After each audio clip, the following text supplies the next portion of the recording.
welcome everyone. We have Jenny here who's I hung Hi, out with us Jenny. today.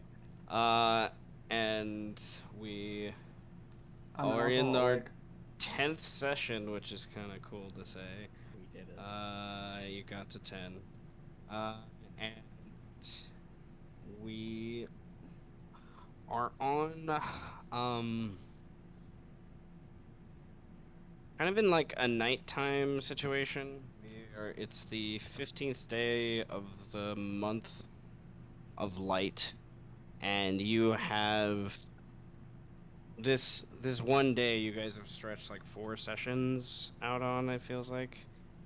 Um, as you dealt with different things, but most recently, you guys last session came to Matilda's brothel, where Eros, Cotton, and Birdman with Roxana meet up with Wendy, who is Eros's old friend.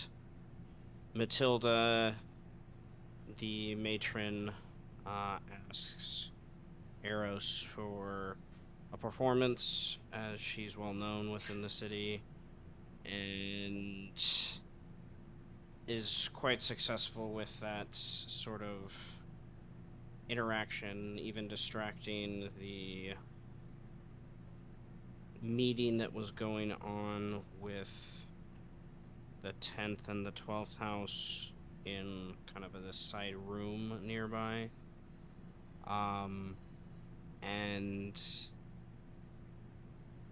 the party basically kind of begins after that, with Wendy and Cotton and Eros discussing Altapar more, with what's going on, the weight of kind of Talaria's request about the 13th words of power, and the general strife within the city before the Blood Festival begins tomorrow morning. Um, Even Wendy kind of talks about that with her small quote unquote courier service that she runs within the city between the houses. She sees a rift forming between the 10th and the 12th house that has never been this strong before. Meanwhile, Strike, our Badger Man, is down in the tunnels. He finds the rivers down in the cave system where he's supposed to meet Gormonger, the druid who is training his children in the way of nature, uh, outside, and kind of getting them to see more of the world than just what the city has to teach them. And unfortunately, he finds these river systems filled with undead, and he and the Vulpin druid, the kind of little fox man, um, strike, for pun intended, and take out this small horde of like undead ghouls. And then there's a conversation you two have about the 13 words of power, and like moving against the binder lords that hold those 13 words that Talaria asked you to do. And as a druid, and as someone that's been connected to the underbelly, quite literally the undercaves of the city, for, you know, a few decades at least by this point, like what is his kind of advice, Gormonger's, that is, what to do about that. And he kind of stresses patience and stresses that upsetting the balance without seeing a larger picture may not be the best thing, but he knows that the city is destroying the natural world around it. It's the Tarask is not something that should exist in this way, as we've kind of discussed multiple times, I think, by this point. Strike then kind of returns home, finds a note from Cotton that they went to Matilda's brothel, and comes in to Eros singing. a traditional dwarven ballad, the burnt and beefed Wellington, and they then spend the night drinking, and that is more or less where we're going to pick up on right now. Is you guys at Matilda's, Oh, we're back in it. I'm getting rid. It's the Birdman redemption arc. Birdman, you've been here. I've just kind of I've been here all fucking night. Yes. Like, But sulking in a corner. you guys, I wanted to come back here, because Birdman, they, met. Oh, my They buddy. found the My 10th best friend. house binder lord, here, having a meeting with a representative of the 12th house. Oh. And the 12th house was upset by the meeting, but Eros was able to convince that guy the second guy I showed you all, the human guy, and his kind of entourage to stay, for the performance. And as I believe Eros likes the attention, and also to sway the 12th house, I think in some ways, Eros is has been, you guys know, the last couple sessions been trying to shape meetings with the upper echelon of that house and faction. Oh, this had nothing to do with the 12th house. She just wants to drag everybody into her sexual antics. Well, there you go. Uh, Nonetheless, that does influence the things I was talking about, because you were already setting up meetings with people, and this guy is a higher ranking person, so to speak, in the house. So, um, to my point I was trying to make, the Binder Lord, Pio, he, you, he obviously, noticing Eros here, would like to probably discuss more about what Eros messaged him earlier today, with the spending spell, as he sees you here, but it's also sees that the raucous kind of just enjoyment in the tavern here is, he's a drunk bard monk person. He's very much like enthralled by this idea, and just kind of grabs, a drink from one of his other little ferret men, and starts to, uh, just kind of enjoy the general just ambiance of this place, waiting for Eros to be done with the Ballad of Wellington. And, what do you all want to do while he waits for Eros to complete? And basically, Eros, I assume you want to talk to him too, so you can control how you want to do that. But this is all kind of, Strike just came in the door. This guy just kind of came out of the room to the right with the Skomata, the lizard man you guys saw last time. And that lizard man's just like hanging out in the doorway, kind of thing. So.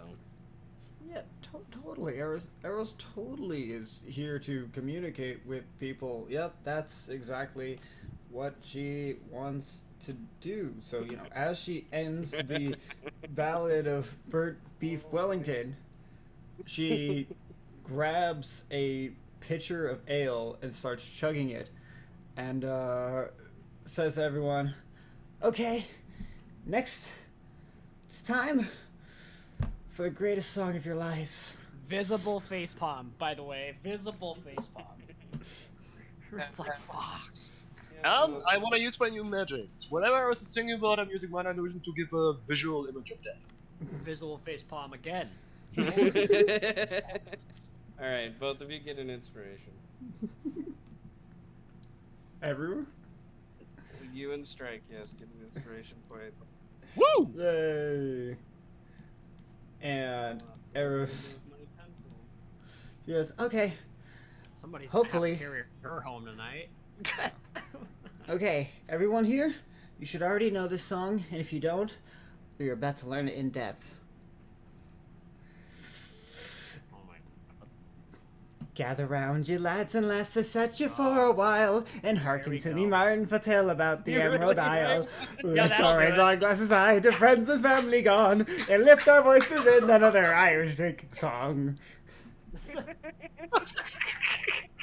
Pounding on the tables, ruckus in the bar.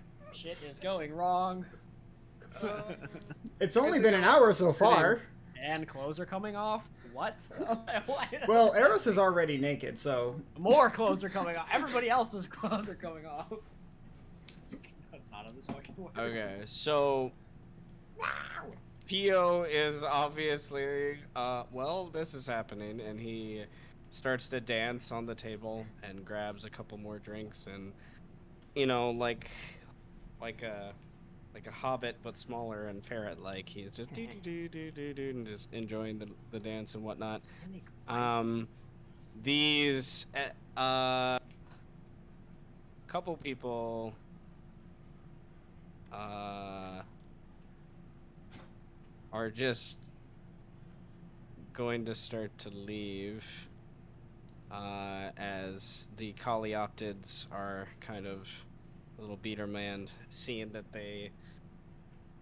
they're kind of insulted by this, and Matilda just kind of waves it off as not such a big deal by you kind of taking over what should have been their performance, and how much coinage is being tossed around by this point. And then there's two other people that leave. It's not really like because of the performance or anything. They're just kind of taking advantage and kind of leave with them. And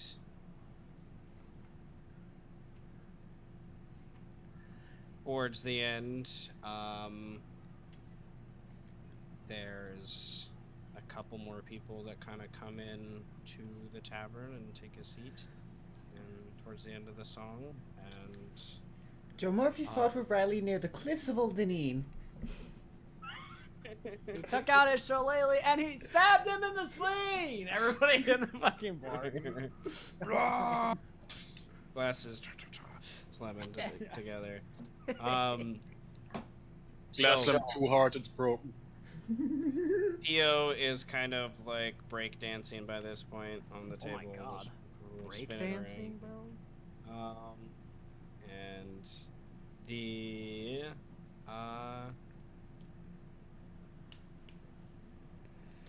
He kills to cast the river dance and Michael Flatley too. Not Michael Flatley. okay. So, how long do you guys? You said you were doing the one song. How long do you drag out the Wellington? Well, the Wellington has finished. The drinking song is just another 4 minutes, just like 4 minutes Oh, so additional. you added an encore. I got confused. Yes, yes. Okay. Okay, so.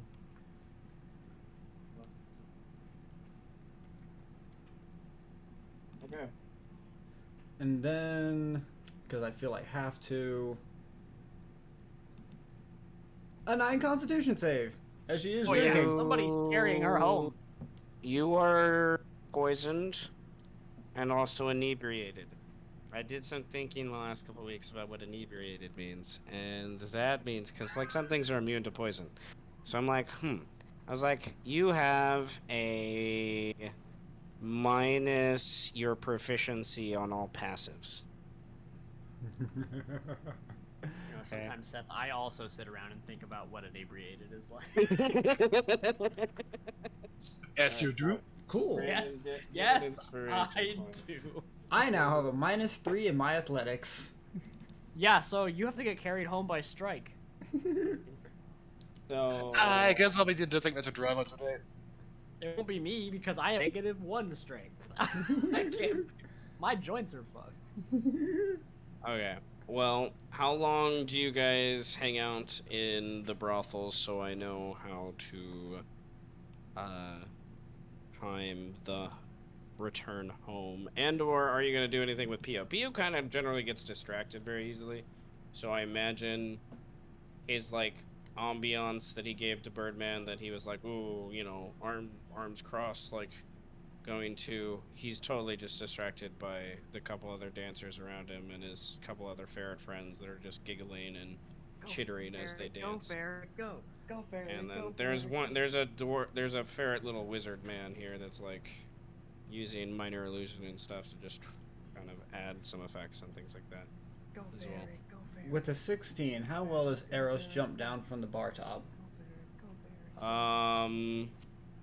You look obviously drunk, but you do it like everyone's like, ooh, look at you, like they're like, it looked good, but you obviously are like slipped a little bit at the get-go.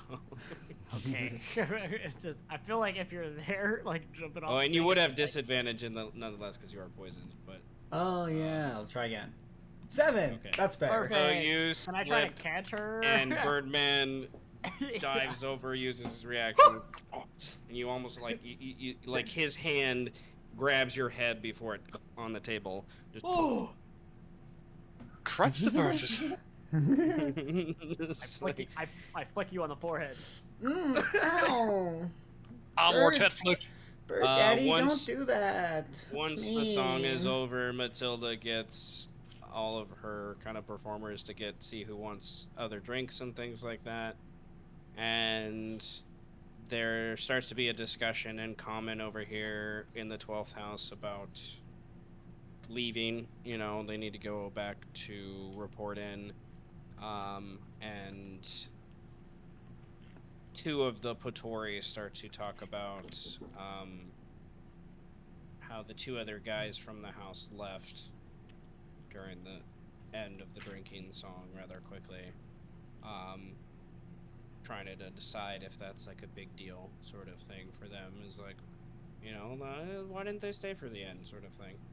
Everyone else is just kind of watches, you know, Eros almost, and everyone's like, and like hits almost, and you know, you get up and kind of shake it off a little bit, and Wendy just kind of guffaws out loud, sort of at you, and Wendy, Eros can see from across the room, even being slightly drunk because of the guffaw, is talking to one of the other dancers, and that dancer's impeding her from going upstairs, and Wendy's trying to ask why, basically. Is kind of what you see. So I'm gonna roll up, and the lady starts to like take Wendy upstairs, but and she kind of leaves Cotton, and Leaning. Off you go. Yeah, Birdman kind of puts his finger up in the air and does like a whipping motion, like, oh, time to wrap this shit up. Get the fuck out of here. Eros leaning onto Birdman is like, hey, Birdman, I want to introduce you to this woman right here. As she like points to Roxana. She's great. She's Roxana. Yep, that's her name. That's exactly her name. It's Roxana. She's great. I can see her bardness is she's going places. I can see her He places. puts his finger up against your face. That was almost. Hey, Strike. Wrap this shit up, Steven. Yes. Wrap this shit up. hey guys, we should like go upstairs and like do something. Birdman unhingedly keeps doing that motion at Eros, like, do you not see this? Like, hello? And Eros is gonna try and walk away to try and get upstairs. Throw my hands up. as you walk by, Pio does a dive into Roxana's arms, and Roxana grabs him and is like, and like a little teddy bear, and is like, oh, how cute,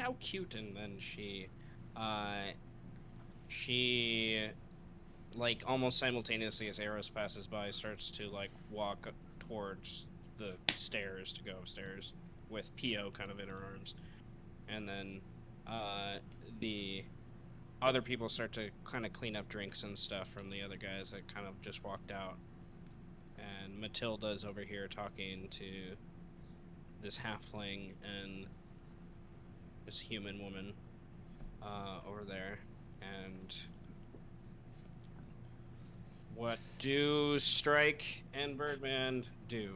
Strike, you look over at Birdman and you see like the most flustered look on his face, like, ooh, like he's like trying to contain it. Like, nope, this is not the time nor the place. Strike looks at Birdman and asks through facial expressions, so what the fuck do we do now?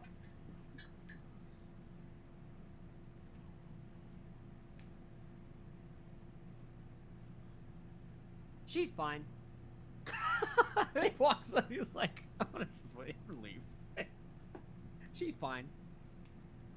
Matilda. Matilda. What's with Matilda? Matilda. And then I go over and find Matilda. Is she like sitting here somewhere? Which one is it? Is it this one? Okay, I go over to her and I like, hello. I don't know if I've ever met Matilda before. Like, I don't know how often we come. That's here. up to how many times Eros has invited you here. Yeah. Eros has at least dragged him over once. Yeah. So Yeah, I just walk over. Matilda's over here talking. Two peoples. I'm walking across the countertop here, just have a view of everything. Awkwardly stare. And this elf comes over here and is like, hey, whoa, what are you doing? Got her. Ah! Brian, calm down. Matilda like waves her off and she goes back to the kitchen, kind of looking over her shoulder like, what? Okay, you can just let this giant beast man just. And then she sees, and then Matilda, when she looks around, she has her eyes are completely white. She has no irises, no pupils, and she's dressed as you see there, and she definitely looks like someone who can fight. Like it's kind of her situation here is if anyone causes a fight, she's usually the one that ends it. You know that much. For those things, it's like she doesn't have like a bouncer. It's like she's kind of that person in a way, sort of. She is the bouncer. Which you guys know, she's a martial artist. She got training with one of the monk schools in the city when she was younger. And yeah, here's the call, Birdman. Hello. Do you need something? And then you look across the way at her, past her. Recognition washes over you as the little man you hear is. Oh, hey, bud. It's Mr. Shadow Blossom, Hey, buddy. and Oh, he's He's a little just, guy. he's there with a date. You get presumption or something. You're not sure. Matilda might have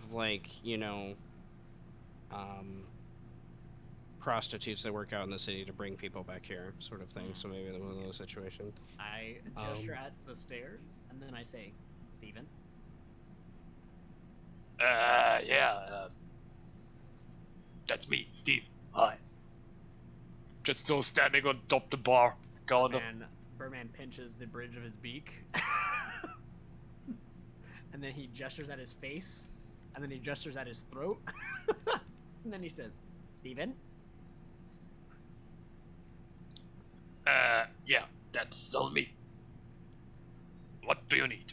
Blink, blink, blink, blink, blink, blink, blink. Steven? I just pointed you on cast message. Maybe that helps.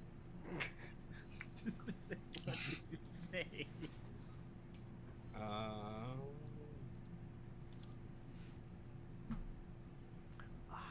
He turns around and he says, he says, Eros, he points upstairs. He's like, he just points at the stairs. Arrows? Points at the stairs. Yeah, arrows went upstairs. So Arrows went upstairs. And he like the fucking hands up. Like, Jesus Christ, how hard was that? we saw that. Why are you pointing out the obvious? And then he turns to Matilda and says, arrows went upstairs.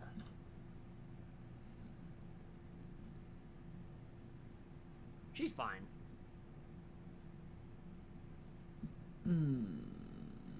Is this guy in my way?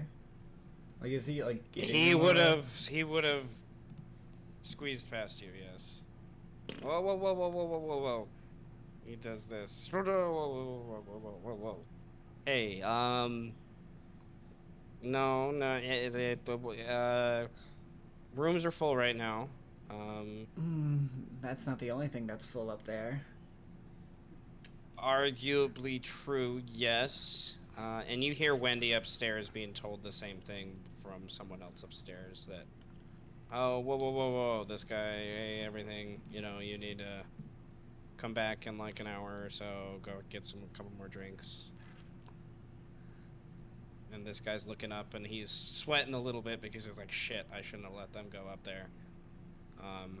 So, what do you do? She's gonna like lean onto him, like with a stumble, and come on, you gotta let me up just once.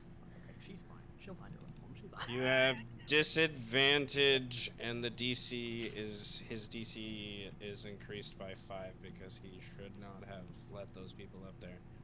But so 19.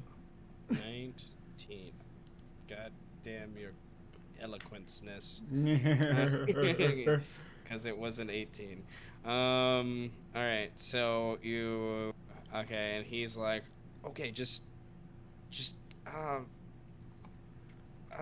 pretend like maybe you're one of the performers up there. That might help.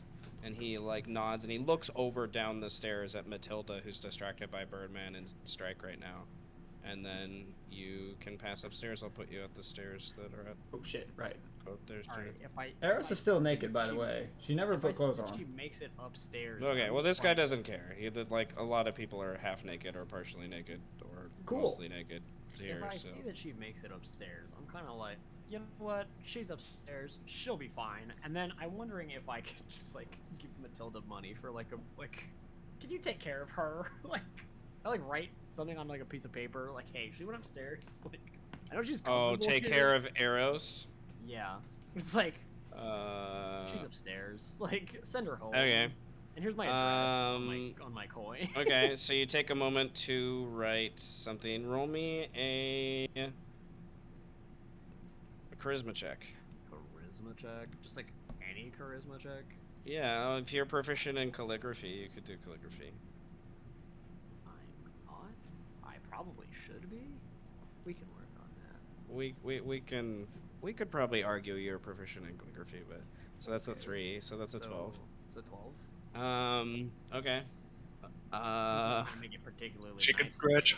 Chicken scratch. Yeah, indeed. Okay, let me look at, did I give her insight? Okay.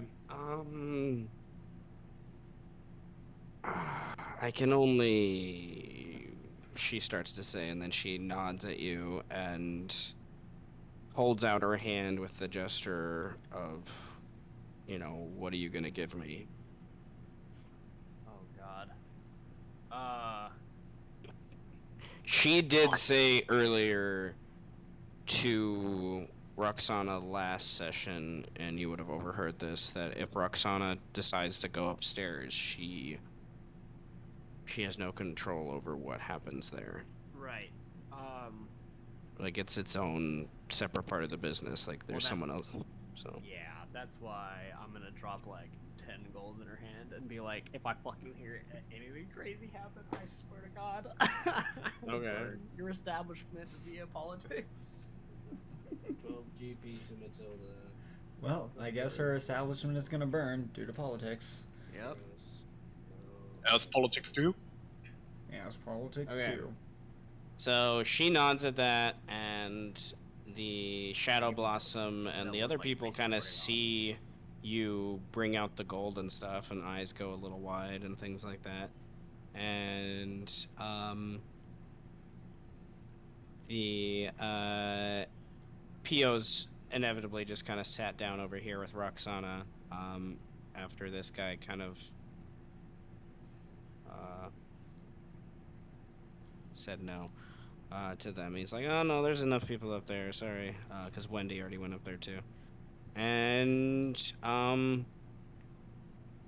Matilda just is impatiently and sort of awkwardly waiting for Birdman and Strike to walk away. Like, you can tell she wants to talk to these two people privately. I do so. I just So. give her my note that says take care of Eros at any cost and 10 gold, and, you know, if I hear anything bad happened, I city guess tour time, we'll baby. work it out. We leave, yeah. I acquire Cotton and probably Roxana and probably my boss. And we take him outside.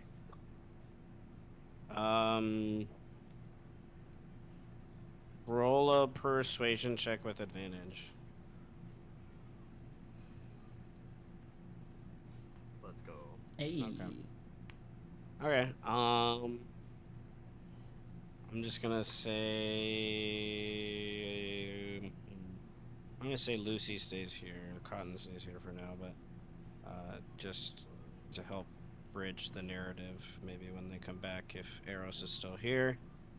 And if not, then hey, we'll have them follow Eros with those things.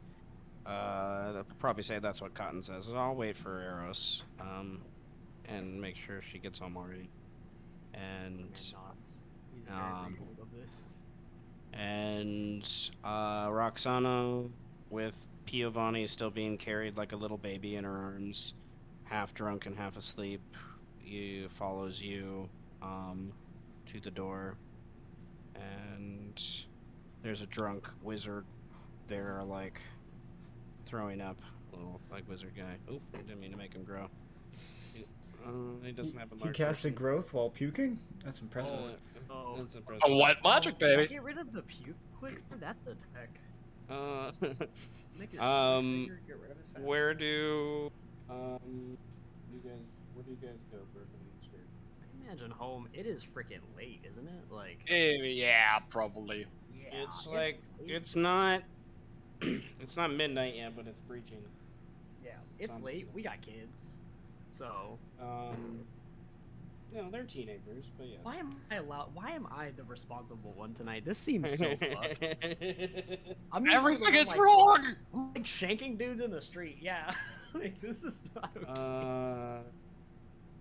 It's been a busy day. Go back to shaking hobos. I would like Birdman to roll me with your natural explorer stuff because of your urban environment thingy. I would like you to roll me a survival check to see how quickly you guys come home. It's a 13. It's not very 13. fast. I'm probably Not having very to fast account for indeed. Roxana. Yes. Roxana's pretty plastered. Pio is always plastered. Yep. I can So- just carry them, no problem. Yeah. Yeah. But. And then Birdman can carry all of you. on my back fingers. That's an interesting idea. We'll come to that again in a moment. Arrows, you start to climb the stairs. Mm-hmm. And you see Wendy with her new friend being blocked off by a group of dwarves and drow with obvious markings from the 12th house. Basically, you know, what you heard a moment before, like, no, the rooms are full, and you need to come back later. And they're obviously just these guys here, they don't have any, what's the word? Like they're not enjoying the brothel by any means. They're just sitting here waiting for someone else who's obviously in one of these rooms. Or whatnot. So, what do you do? Eros, getting to the top of the stairs, uh, drapes herself around Wendy and says, "Hey, is there a party up here too? There's always a party somewhere."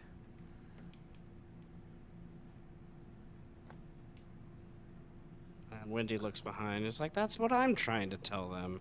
And the lady who works here that she came upstairs with her is sweating bullets a little bit. Like, it's obviously like, she didn't think this was going to be such a big deal. And it seems like it's a bigger deal than what she thought it was. And, uh, Eros I would will. like a perception check from Eros. As you hear a voice you recognize with your passive perception. Normal, disadvantage, advantage. You are still poisoned, so disadvantage. Yeah, okay. 11.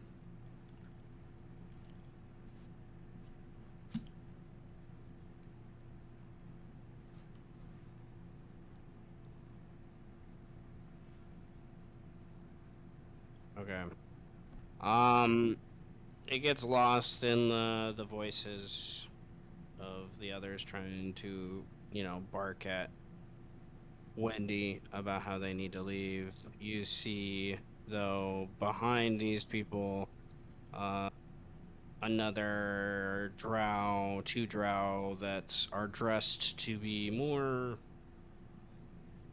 of a higher rank, obviously, just by like their accoutrement that's kind of on them, I guess. And they kind of take a few steps forward and are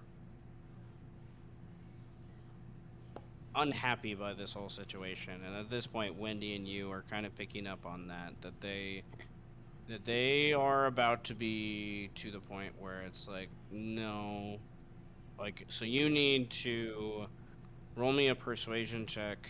And if you, 19.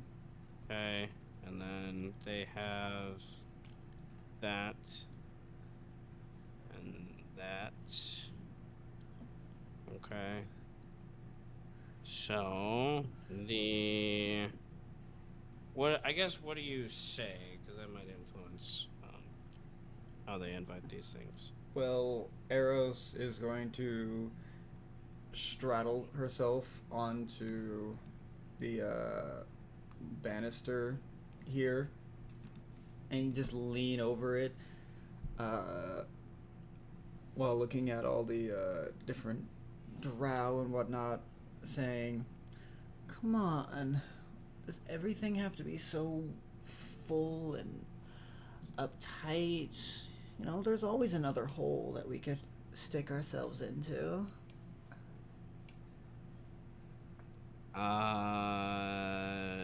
No. This person says, and everyone looks behind like shit, like didn't realize they were coming like the other guys do. And there's kind of like a parting of ways as they come and stand in front of Wendy, but are like looking through Wendy, kind of beyond the voice that's speaking down the stairs. And she then looks to um, the worker up here and says, "Please tell the matron that the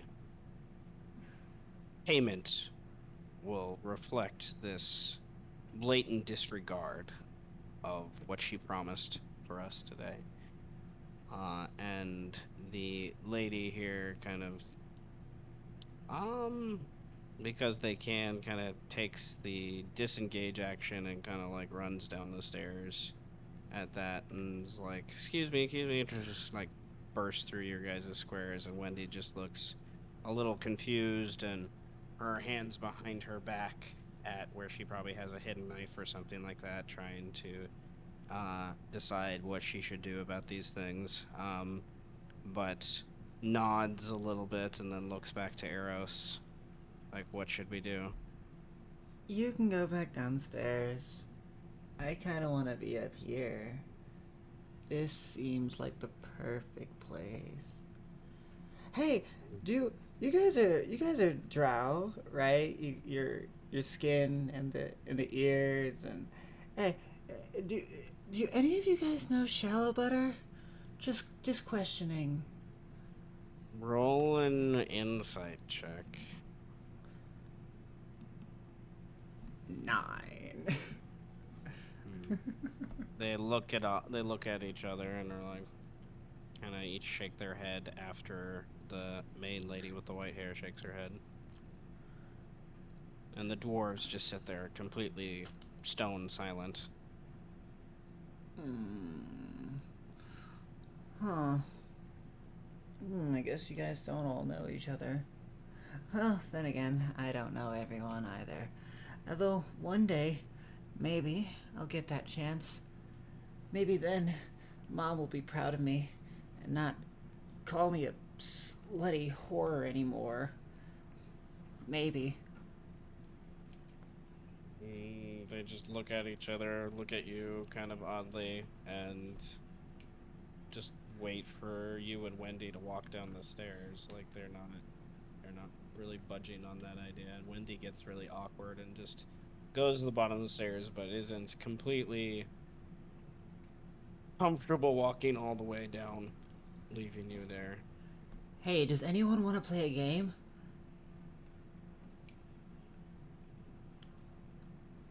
They the couple I'll say like one of the dwarves like almost raises his hand and then he's like, oh nope, shouldn't raise my hand.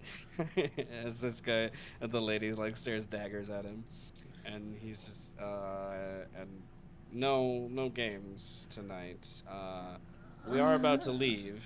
If you would just wait downstairs 30 minutes to an hour at most. 30 minutes to an hour. Come on, guys. It's just one little quick game. It's a drinking game. It's basically all that needs to happen is you just have to describe your best thing ever because you are a beautiful group of individuals who deserve to have sex with gophers or something. And I would like to use my 2 inspiration to force the people in the other room to come out and see what's going on. I wish Eros luck, man, with your hangover in the morning. That shit is gonna be rough. Roll me a D10, 2d10. 2d10. Okay.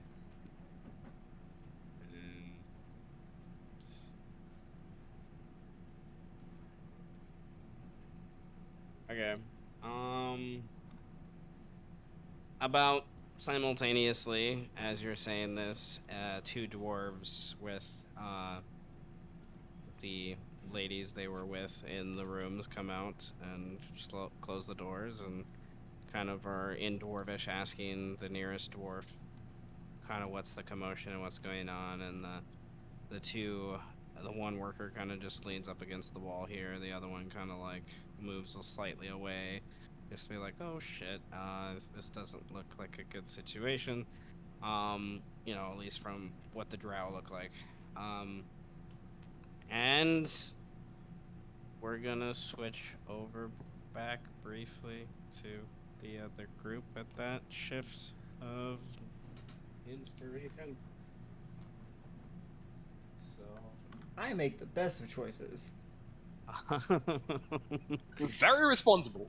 Where is possible choices? Okay, Extreme. Matilda comes down the stairs and you hear Matilda's voice at this moment. Like, what's going on upstairs? This guy's trying to explain, and Matilda's just like, debating about what to do. And uh, the you guys, as you leave the tavern, you hear pitter patter of a bipedal feet, and behind you guys, as you come out the tavern, checking on, cleaning up helping the guy clean up his vomit. Um, I guess. Um, there's uh, there's Shadow Blossom comes out. It's like um whistles to get Strike and everyone to turn around, and I turn back around. um Say, and Yeah. uh the whistle is also heard um slightly down the street, kind of around an alley from uh this brothel by um Jenny, your character, um as they're coming here to meet with Shadow Blossom and this these two other people about a new development that Shadow Blossom's been curious about that is slightly related to what the party's been doing. But he uh, invited you here to kind of introduce you to the idea as your association, sort of with the Ninth House. But you see him outside the brothel. You're like a couple hundred, not a couple, a block or so down the road. Um, and there's this group of people that he's whistling at, and you see a kenku, a very large furry creature. You're not exactly sure what it is. Hi, Um, I'm Steve. and then you see this human woman has some fur ball in its arms, as best you can see. Who she looks like she's one of the workers here at the brothel. Um, so Shadow Blossom uh has not seen probably has not seen your character yet, Jenny. You definitely get the impression he's 100% focused on the big furry monster and the Kenku who turned around at the whistle. Wow. Um, I have a name, you know. I'm describing it from perspectives, okay? I'm a Uh, thing. uh, We are not an appealing couple of people. I'll tell you no, what. you're not. Not Because really. even for a Not Kenku, really. I'm still like 5. I'm like a normal sized person. There's like Um, turn around, like what? Just the a fuck? large, very large crow. Yeah, I just look around and caw back at him, like, what the fuck do you want? Phineas. and he just crosses his arms, and one hand goes into that motion, and where he like just holds out his hand and does the pointer finger like come here, and he just taps his foot while he waits for you. I look at Strike and I'm like, I'll be. I don't say anything, but I just look at him like, I'll be right back. Hold on. I should probably come along just to make sure. I come over there and like, all right. I guess then I look at Roxana, who is cradling my boss.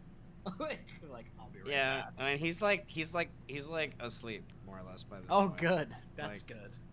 in her He's arms, gonna wake up in my fucking house. and she kind of turns around and comes back, and Yes. I just think you should know there's your friend is causing some issues upstairs. Um I know it was just I saw what you just talked about, but Issues. um What do you mean issues? What I should don't we know go exactly what's going on upstairs, but I heard undercommon. So What he I said.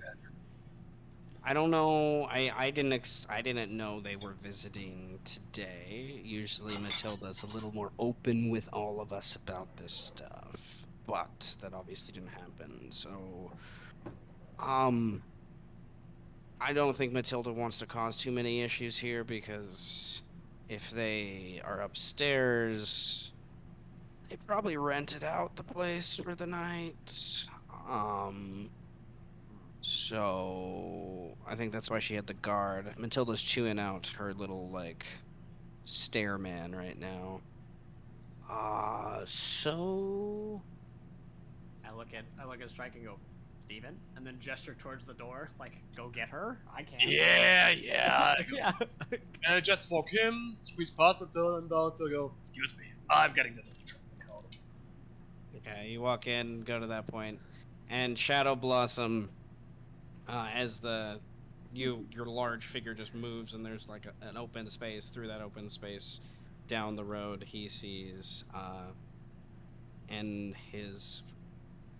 I don't know. You can describe, I guess, how close you think these characters are, Jenny. But he would wave at you in a very provocative way, as like a little little fingers like do like little wave, just as he sees you kind of walk up the street. And I look She confused. seems very exasperated. I look She's, very I don't know, confused. probably and like look over my 20 feet away shoulder. at this point. Yeah, Birdman, you look over your shoulder, and I don't know, Jenny, would you like to introduce your character? Sure. She's quite short. She's around like 5'1". She has extremely pale, almost concerningly so skin and dark hair. And she just looks like she has a general aura of why am I here? Um Besides that, like she looks really, for lack of a better term, weak. Like she looks super thin, but she is carrying like a double-bladed short sword. But she doesn't look like she has any martial ability whatsoever, so you're not quite sure why she has that. Um, and yeah, she almost has this eclectic fashion. Like she looks like different pieces of her clothing are from different eras. Oh no. Not the fashion. You are talking to the wrong fucking person. I look ragged as fuck. I look like I've been wearing the same clothes for like 7 years. Not if Eros has anything to say about it. Yeah. Eros has Mended a couple tried to times. mend it. It looks like something that you've had for 7 years that's been mended 7,000 times. Yeah. I look over and I look back at Phineas and go, Phineas. Oh, And then this is our contact that knows the God Butchers. That Fuck, can we were just help talking about with. this. Yes, that can help Yeah. with your lady problem. Ah. And he gestures at Evening? Roxana in a suggestive Divorce. way. Yes. And Divorce. Yes. Roxana he's trying to throw Roxana off the scent, and of what you guys are talking about. Oh no, she knows exactly what we're talking about. I say divorce. Yes. Like. And divorce. Roxana's just like, oh, you mean, and then Yes. you didn't Divorce, yes. shh. Shadow Blossom puts his finger, You ruined. my and then son. she will help with that. I assume, but we needed to discuss the arrangements and payment, I believe, for those things. There's also been recent developments, and he gestures at the sleeping PO in his arms. I did not expect to see a Binder Lord here. And Roxana, the realization comes over Roxana's face. She didn't know that's who she had in her arms. until this Birdman moment. like shrugs, like, what are you gonna like? I don't fucking know. He does what he wants to do. He's your boss, he can do what he wants. Yeah, he's my Well- boss. You do whatever the fuck he wants. Well, nonetheless, Mel, please, I would like you to meet someone, who will be helping to fund our next joint adventure for the resources Birdman's we like, are "The fuck?" looking for. Right?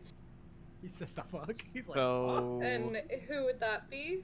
You This say fund, and is- he looks so confused. Like, huh? This is the Birdman. He is an attorney at the stage courts. He I'm the deals in Birdman. And criminal He law. holds his. He holds his. That's in a woman's voice, by the way. It's not in. It's in a woman's voice. He says, "I'm the Birdman, attorney at crime," and then holds his hand out. Bird. Okay. He does crime. I do crime. That's also in a woman's voice. I'm so sorry. I'm just a little bit confused. I do crime. You do crime, or you're an attorney, or both? Both, and he says it in your voice.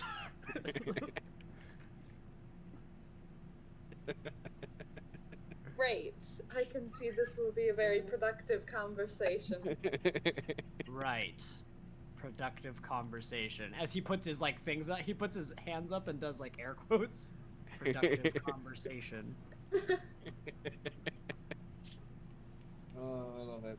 Okay, cut the strike real quick. You come up, and Matilda is with the stairman, and Matilda's trying to tell you, Strike, no, you need to wait. I will go up there and get her. You sure? I can just pick her up at least. In and out. 1 minute time. Um,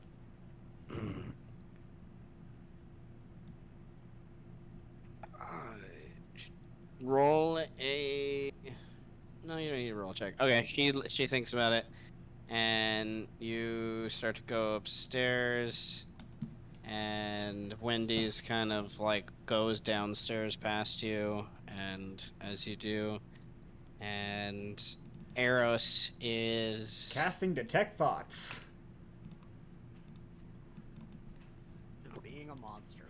to listen to the voices of everyone within 30 feet. okay. Let me do.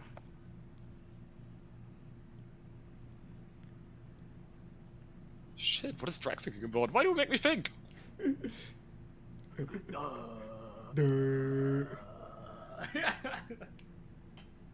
Okay. Okay. In that simultaneously, I would say in those few moments, you hear the overwhelming cacophony of confusion from the minds of many of these people, curiosity from a couple of them, and then through the how thick of wood is it? Smoke will penetrate barriers, but 2 feet for 2 inches of metal. Okay, only metal and rock. So, you hear conversations, and I think general the idea of pleasure from most of the people on this side, and then over here you hear the familiar voice yet again from this guy. He's a wolf you've talked to before. He's in conversation with another drow. They're having a drink about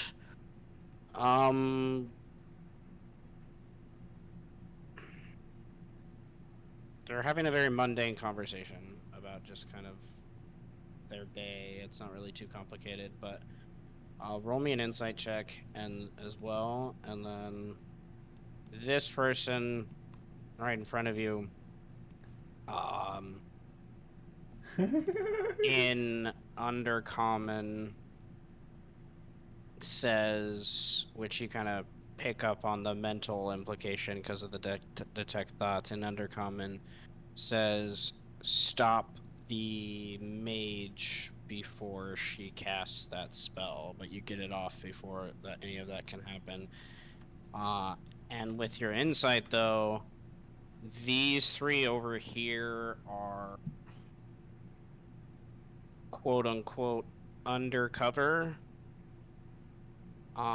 here watching these drow for some reason. That's what makes the most sense with what they're seeing here. And their conversation feels coded. You've heard code words being used by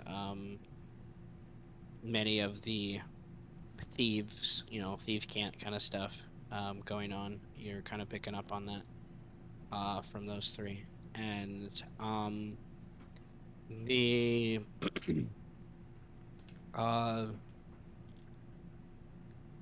Eros, you see these two drow kind of move forward. And do you let them grab you? Because if you don't, we roll initiative.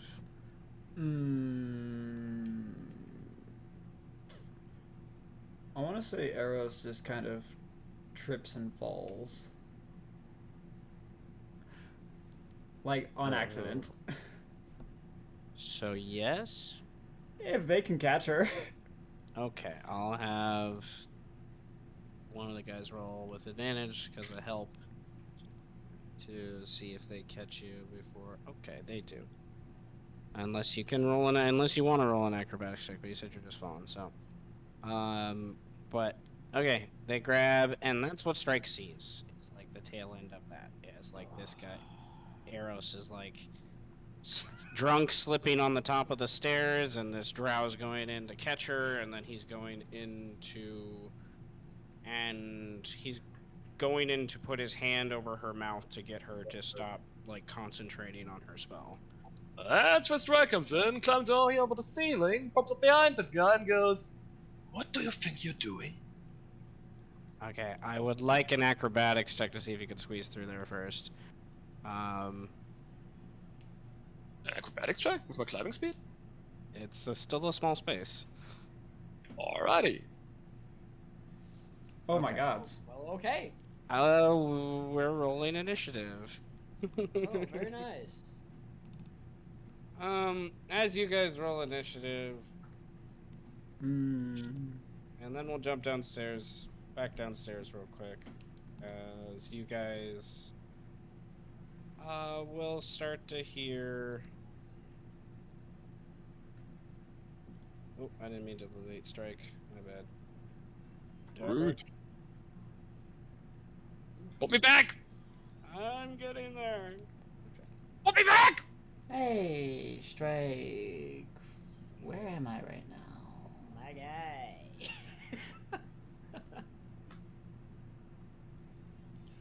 Hey. You're still at Matilda's, and Definitely I gonna think be I need to falling have out a of the few car words situation with this gentleman. here. Woo! Also, to the dwarf on the right, you thought of gerbils having sex. I know you did. He That's blushes. pretty messed up, man. He blushes. He said, "Fuck, I did. Fuck."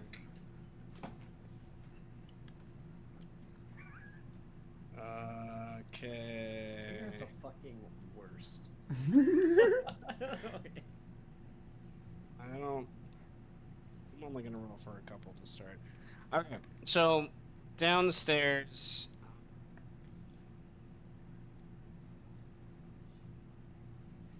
I bet from inside you hear Matilda from inside.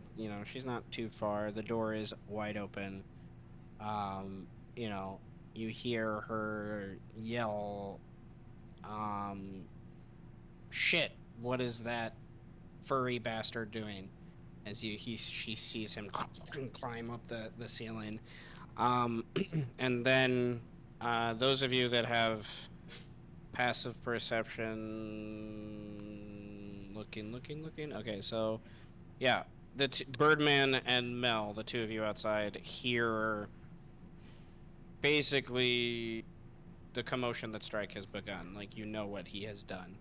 Like, he's climbed in there and said, "Oh, well," like you hear that kind of gruff like thing. I haven't killed anyone yet. Shadow Blossom just smiles wickedly. He's like, "Well, I guess I get to actually view the strike." The Birdman looks down at him like, I don't know if that's a good wish for you. You generally get the impression Shadow Blossom is what, sadistic? Is that the word? Oh. Kind of. Hey, man, for my own art. So, so he kind of claps his hands together, but he like does a bow and gestures for Birdman to go in first. Oh my god, wait a minute. He says, So we can he roll says- initiative, yeah? I finally get to see the strike, and I say, be careful, you might have to pay for it. Yeah. If you want to roll initiative, you two downstairs, yes. Now that Okay. I jumped to you, yeah, you could roll initiative. Totally cool. Just in Eros' voice. Be careful, you might have to pay for it. And he smiles, and the way he smiles, you can see he's like not sure exactly what you mean by it, I'm but very serious, you might have to pay for it. he seems excited by it nonetheless. Fuck, Okay. man.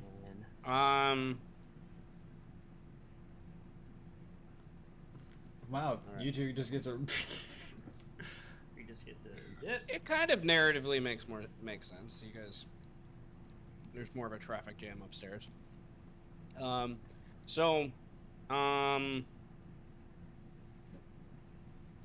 right. I'm gonna say at the top of the round, with these people start to most of the workers here start to go to the back room and kind of huddle up over there. This guy comes out of the house and in a sort of protective manner, but obviously still very drunk, like goes to Pio to like protect him at what this is going on, and he says, I would clear way. The drow are not kind to interruptions. And kind of as a warning, I guess, in some ways. But he's staying with Pio. You get the impression he's from the 10th house. Fuck off. So, like, and his job is kind of protector of those things.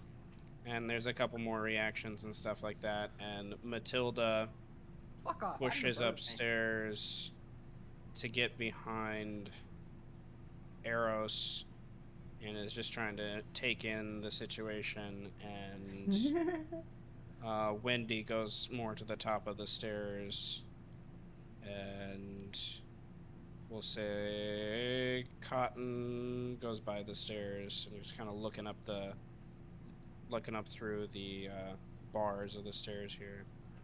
So that's all kind of simultaneously happening as people are realizing there might be a fight breaking out upstairs between a badger and a bunch of drow.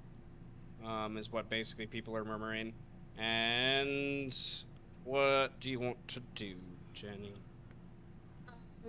Well, hearing the commotion, I think she would probably just be curious more than anything else, so she wants to go check it out.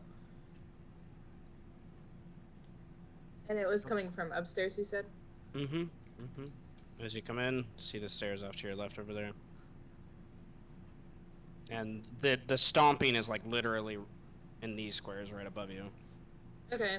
I think in that case she'll dash upstairs. Can I like get past this person or no?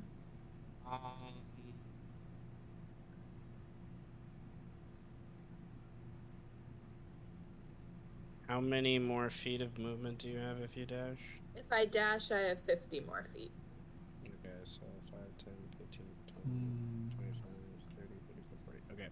I'm gonna put you in a square over here, which would be you could dash through people because they're technically friendly, and you would either be at the square right behind that cougar lady, or you could dash through all the way to the top to there. Here's good. Okay. That'll be it. So you kind of brush past Matilda and Eros kind of stumbles a little bit drunkly, and Wow, that's an outfit. You're drunk. Yeah. Hey, what are you thinking right now? I bet I can guess it. She's probably thinking, how did I end up here? How Why is did this I what end I'm up doing here? right here? Why am I doing this right now? Welcome to the city of salt. Welcome to the real city Oh, of that's Salt. my turn. The real city of salt starts here.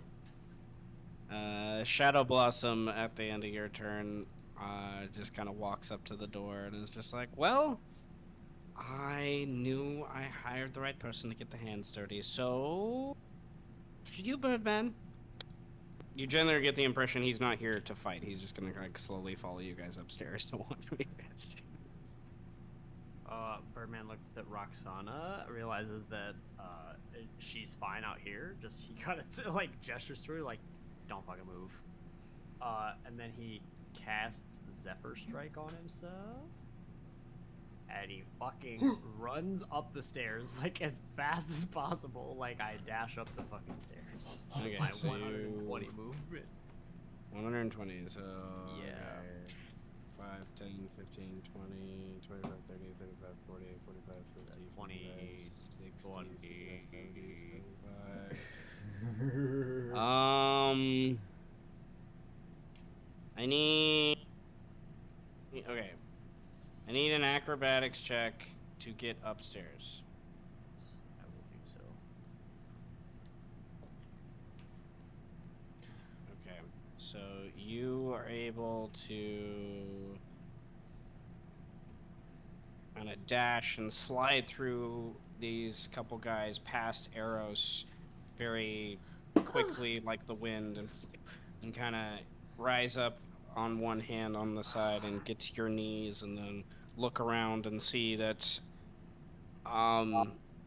yeah, you see this. There's a bunch of drow, there's a bunch of dwarves, and Strike just Birdman. got very protective of the very Wow. drunk arrows. I imagine it looks kind of cool from Belle's perspective. Like you turned around, it wasn't there, and then you turn the next, and it's like a flash of lightning. Like I'm here. Yeah. Hey, how's it going? Like- It's pretty fast for Flattersburg. Bird, Very, very bird, fast. touch Everybody feathers. just calm the fuck down. In Eris's Bird, voice. touch feathers. Touch feathers. Everybody touch, just calm the fuck down. touch feathers. You dash up there. Okay, calm down. You yell in the room, and you just appear, and there's hushed tones and a couple daggers and things, kind of like chinking being drawn as people are just unsure of exactly how quickly things have added in number. All of a sudden, there's like 2 more people up here. Strike, what do you do? Well, what do? Do I turn this into a bloodbath or nah? No. That is Bad up to you. play. You know what? I'm placing a claw on the Drow's shoulder, who's gonna be grabbing arrows. And that's when I start to enter my range. Kind of just go a little bit Super Saiyan, like you see in the image here. And claw on this guy's shoulders begin to elongate quite a bit. And I'm whispering in a menacing tone. You have 5 seconds to unhand her before an accident happens, buddy. Combat rounds take 6 seconds. Would you like to roll an intimidation check as your action? If I can do it with strength, because I'm gripping quite firmly. You're grabbing him, sure, makes sense. You put your hand on his shoulder, I guess. You're not really grabbing him. So Oh, that's wow. 28. Oh my god. 28. Okay. The guy in particular that I marked with the hand symbol that has arrows is his red drow eyes go wide and his jaw slacks a little bit, and then he blinks and looks, and all of a sudden there's a Kenku, and then this other strange woman is up here, and he just like this is all happening and he's just okay. And he wants to say whoa whoa whoa, but he doesn't. He's like his mouth goes, whoa whoa whoa. I forgot to add. If he looks at Strike, or anyone who can see him right now, as he was threatening him, his eye color changes from red to a dark auburn. Oh. Okay.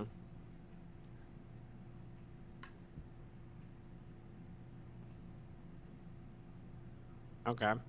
Um. Does the man let go, or does he need to wait for his turn, or? He doesn't have to wait for his turn, but he. Hmm. I think. Yeah, with that, I'll say he lets go. But his like it's like he lets go the grip, but his hand is still on you, I guess. So it like looks like to his superior he still has you, but you can feel Eros that he lets go. Arrow starts to fall again. Eros Stop falls falling! prone. Eros falls prone. Just It's and so and Matilda like grabs you with like one of her feet, kind of deftly to like hold you so you don't continue to roll down the stairs and knock her down. And then this drow here um off its hip unclips a hand crossbow and loads a bolt into it and says, I believe, Matilda, I'm well within my rights here, but the lady should leave. I agree with this, and she gestures towards Strike. Steven. Uh, Ev looks sideways to, Birdman for interrupting her, and that's her turn. What's up, you? She readies a shot with her crossbow if things get heated. And the dwarf here, um, readies. Okay. And this guy here is going to disengage. He kind of moves back away from through her square. Away He's from. gotta make an athletics check because I haven't let go. You said you just put your hand on him. You did not grab him. That would have required an athletics check, and you used your action to intimidate. Shit, true. So 5, 10, 15. And it goes over there and kind of backs up. This guy backs up so he's not like doesn't have puts his back more to the wall so Birdman and Mel just aren't surrounding him. And Eros, you're on the ground. What do you do? Eros knows that she heard his voice, right? With her detect thoughts. Yeah. Eros will have her movement, stand up, and say,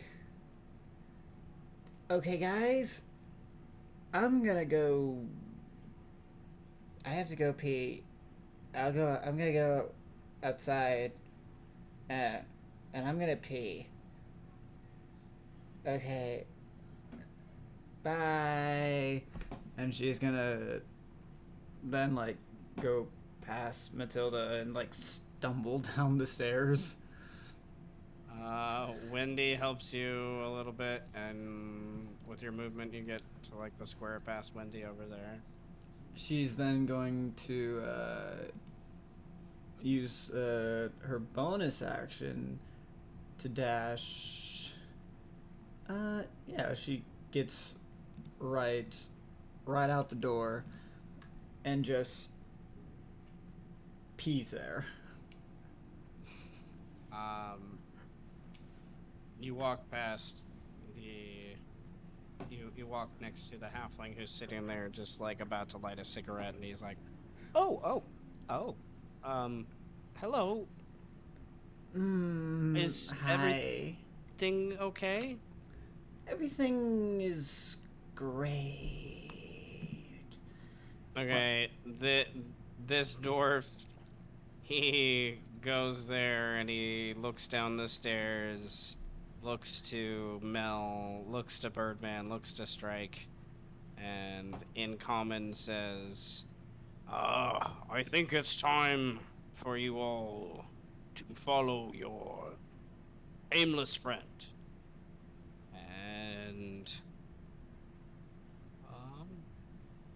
He I kind agree of with this. he kind of He says- walks over to this square to kind of look at you guys and wait for you guys to kind of pass by. He took his action to roll a persuasion check. I accidentally whispered to myself. He got a 13. So, versus your, passive insights sort of things. That's what he wanted to do for now. There's not too much shifting around that hasn't already happened this turn. So, Mel, what do you want to do? Do they look non-hostile, or rather, do they look like defensive as opposed to offensive? Defensive, and then these two, and these three, I'm sorry, specifically, while this is all gone, have gone to protect this door. Okay. So it's now that Eros is gone, now it's just like, they got the general gist that Strike was being protective of his friend, and they don't want to necessarily escalate things, but they're ready to if Strike does. I bet one of them shit themselves. You made one of them shit, and everyone else is like, okay, this guy is serious. Like, this will turn in, and yeah, Strike. It looks like a fucking monster. I'm not gonna. Does I'll, it just look the part?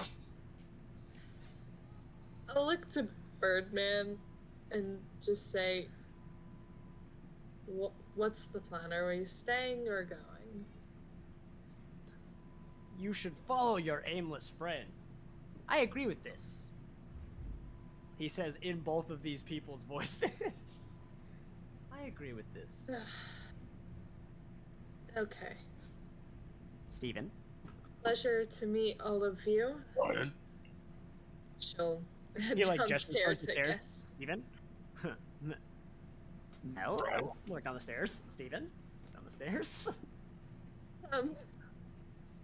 Yeah. She'll just head downstairs. She'll probably dash after Eris.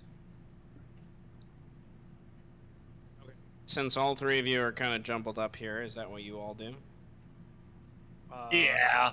Yeah, but before I leave, I kind of say, I believe I'm within my right, and I hand her a business coin and say, sorry for the concern.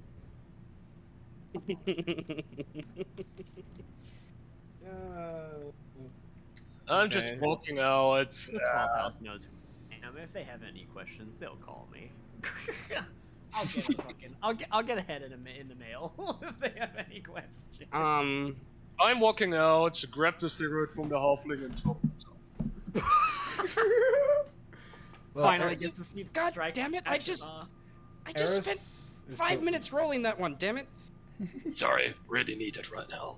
Okay, so I'll start to drop you guys down the stairs. Yes. Give me 1 second. It Also, does- as I'm passing, Okay, as I'm passing I would like the Matilda- 3 of you that were just upstairs, Strike, Mel, and Birdman. I'm gonna delete initiative as it more or less ends by this point. But I would like you 3, as you walk downstairs, you hear something from the biggest room in the southeast corner upstairs, in this kind of corner just up above. Mm-hmm. That makes your head turn. Roll a perception check to see if you can discern what the noise was. Does this apply natural explorer? I'm logging the crits again, I'm sorry. No. No. Okay. Can Eros attempt to hear? Eros can attempt to hear. You do have disadvantage because you're still Woohoo! drunk. Perception. Okay, 13. Okay. It was a vocalization of some sort. That's what the 2 low rolls know. Like someone made an abrupt noise, like a muffled sound, maybe a scream. Not sure if it was a pleasure or a pain, but it was abrupt and short and loud. But someone tried to muffle very quickly. And the other 2 of you here, this was not pleasure. This was someone just... Something bad just happened in that room. Why does all this was happening? But a lot of the other movement and commotion from these people kind of hide it and muffle it. You 3 here, because your passive perceptions are all pretty high. you three. So the whole party here, you four, all of you have really decent passive perception. So Was most of the this- rest of the people around you don't have that passive perception like you do. They don't seem to pinpoint the noise from all the other noise going on with everyone else in the tavern right now. is this noise within 30 feet?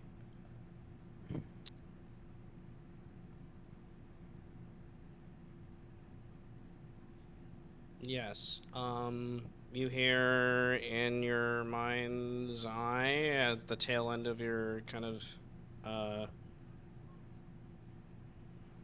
because it lasts for a minute, right? Yep. So it's probably in the last 30 seconds. Presumably from that room, one voice saying, worried that she will be next, and kind of like in the corner, like obviously telling herself it'll be okay, and then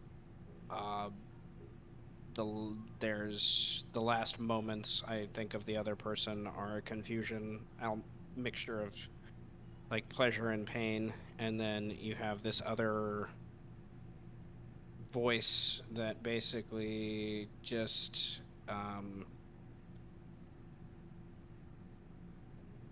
is saying a prayer to someone in their native tongue. You don't recognize the name. You could roll a religion check to see if you could like pinpoint the name out of her like native language. What she's Let's saying. go +1.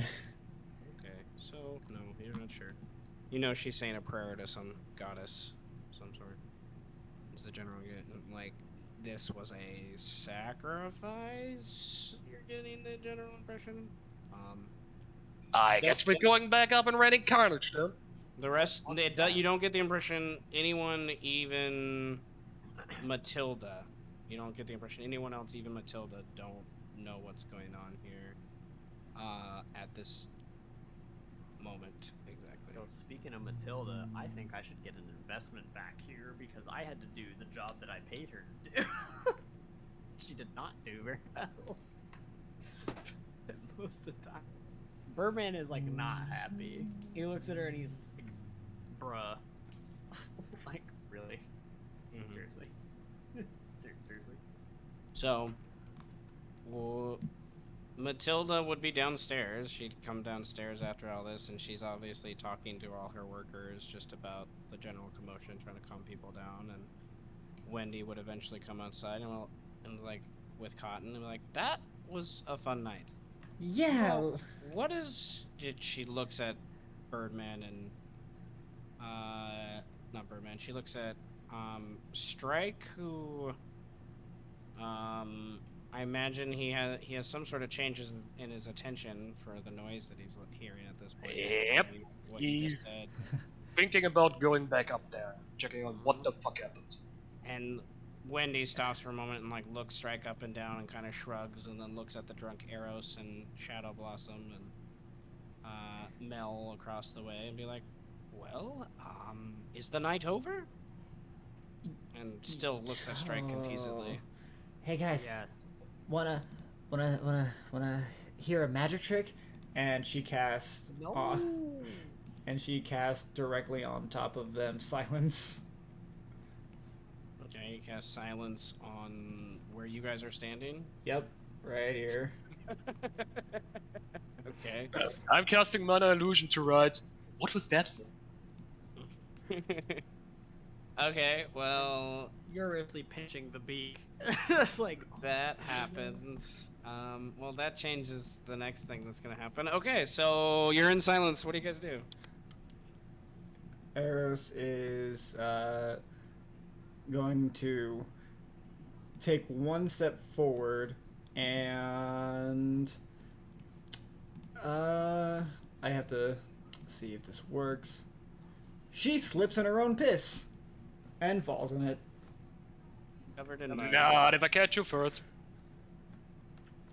Okay, Strike catches you. Still slip though. You all get the impression Arrows probably needs to go get some sleep. yeah. But Wendy still chuckles and like, that was fun. Let's go to the next place. No. No. Oh, what? Oh, Hmm. well, who's your new friend? And Shadow Blossom is rolling another cigarette behind. Strike in Strike. action, by the way. I'll give this to you. If- Strike in action. Have we all moved out of the? Because I'm not dropping this silence. I would imagine we probably all moved out. Okay, like, okay, sure. Alright. Walk home. Just to say that we have. Okay, where are we going as you're walking? I'm going back in. Yes, we're Going walking. back in. Strike. I'll tell Matilda what I heard. So I think someone's been killed up there. No. I'm No. gonna cast Lesser Restoration on Eros. No. What does Arrows. that do? Eros is no longer poisoned. Hey. You, Thanks. you still have kind of a buzz. You're still tipsy, but you're not like falling over yourself anymore. Thanks, bird woman. Thanks so much. You look like bird.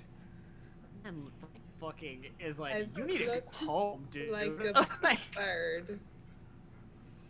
Mm-hmm. You have, look, you, Birdman, look, you could be twins, something. I'm gonna look over at like the guy who called me here and just like, is this all I was here for? Did we have something we were meant to be doing?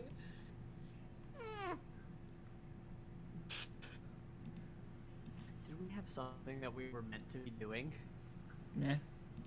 Like preventing more murder from happening through Oh my more God. murder? Shadow Blossom kind of finishes rolling his cigarette and is like, uh, well, things kind of got complicated here. I don't know. But yeah, I was hoping we could set up a situation for tomorrow morning with some of your connections with the God Butchers, so maybe we could figure out where this certain noble lady is. That's what I was hoping for. Because Like- Birdman paid me some good money for this shit. I can see what I can figure out tonight. It is going to be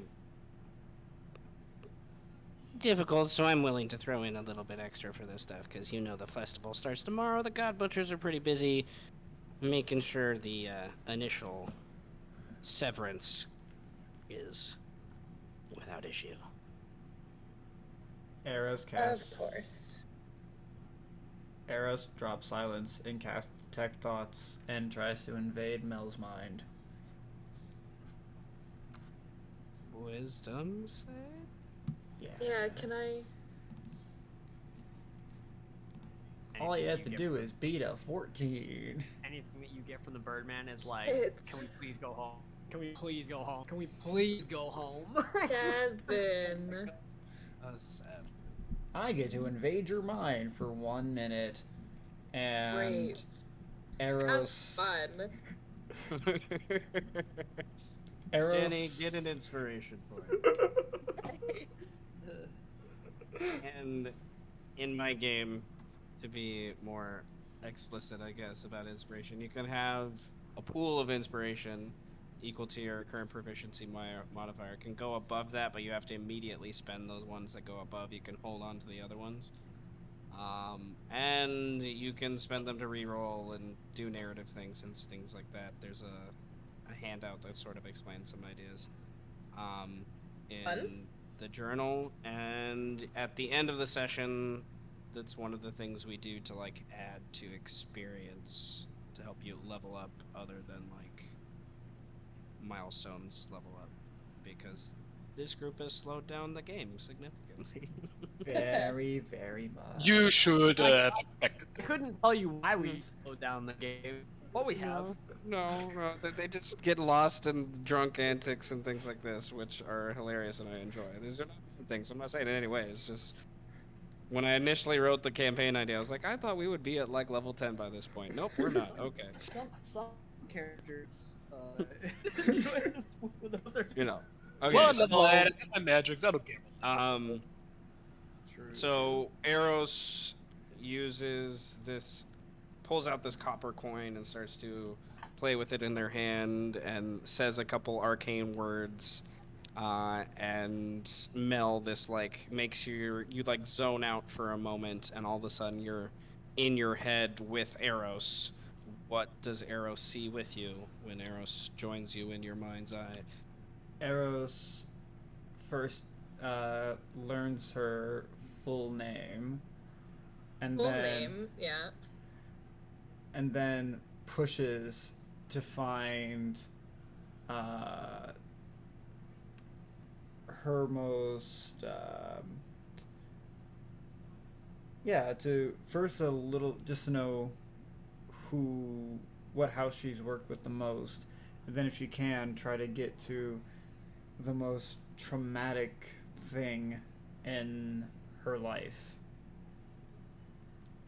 Wow. Good Okay. indeed.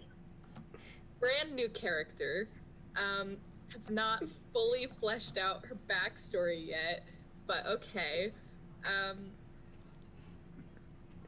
Oh no.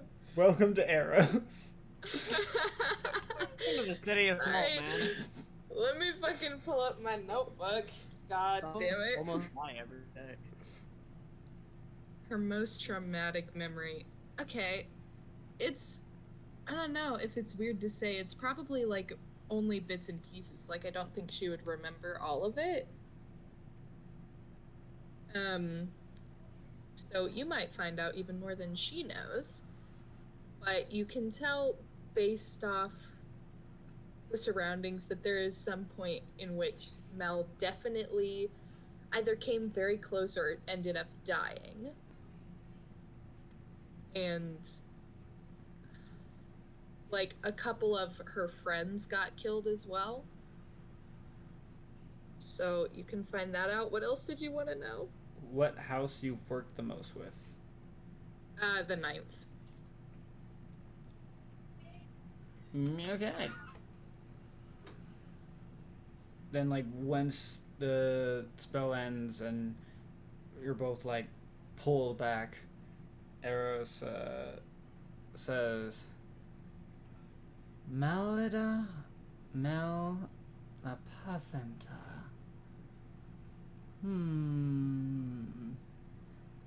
You're just.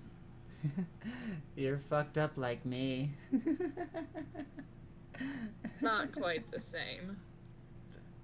Are you done poking around in my memories now? I can't cast any more of those spells. Oh, hi, Roxana. You're here too. Yeah, are you okay?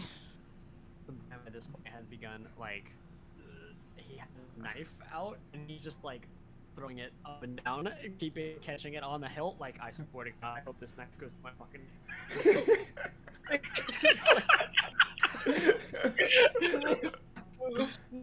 like, throwing a knife up and down the... Oh my fucking God.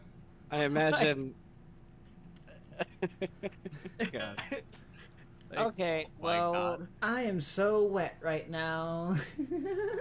you did just slip in your own pee, yes. Well, let's probably get out of here before the rest of the drow want to leave. Probably is a good idea. But I can we can meet with you tomorrow morning. He gestures to Mel. After we do some research tonight, Birdman, and maybe we can find the angel you're looking for. He says, what? he looked at Phineas like, what do you mean do research tonight? What are you talking about, small man? Let the man finish his game of solitaire, damn it! I call the window seal. It's mine. Yep, it's mine. Now she's, oh my god, now she's making demands that don't even exist. The unspoken rules of the household. Fucking Birdman is so pissed. He's like, okay. He's like, meet you tomorrow. And he looks up at Mel, like, meet you tomorrow. Sure. Fine. He like shrugged his shoulders, like, so we're fine. And he's like, no, fucking no. Guess. Hey, Birdman. I bet you I could beat you in a race home. And he just nods at you. Yep. Yep. As you guys go First home, strike. where okay, so Jenny, the group has a apartment they purchased near the beginning of the set during session 0, more or less. That they're renting out in the center part of the city. They're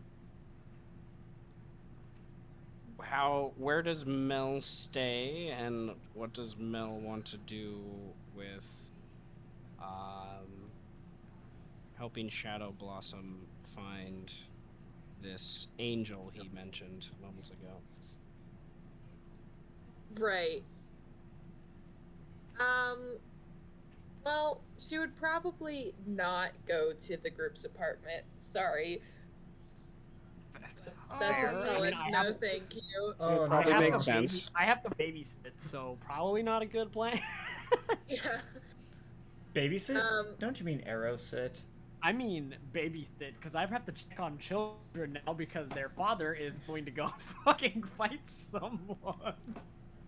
Oh yeah, there's a murder about to happen. I am the only one of sane mind at the moment that is in the call. Yeah, the big furry man hasn't come back from inside the brothel yet. So. Yeah, I'm trying to convince Matilda to check out what the fuck happened up there. Okay, let me figure out where Mel's going, and then we'll do that. I don't know. She would probably like have an apartment that she lives in somewhere in the city.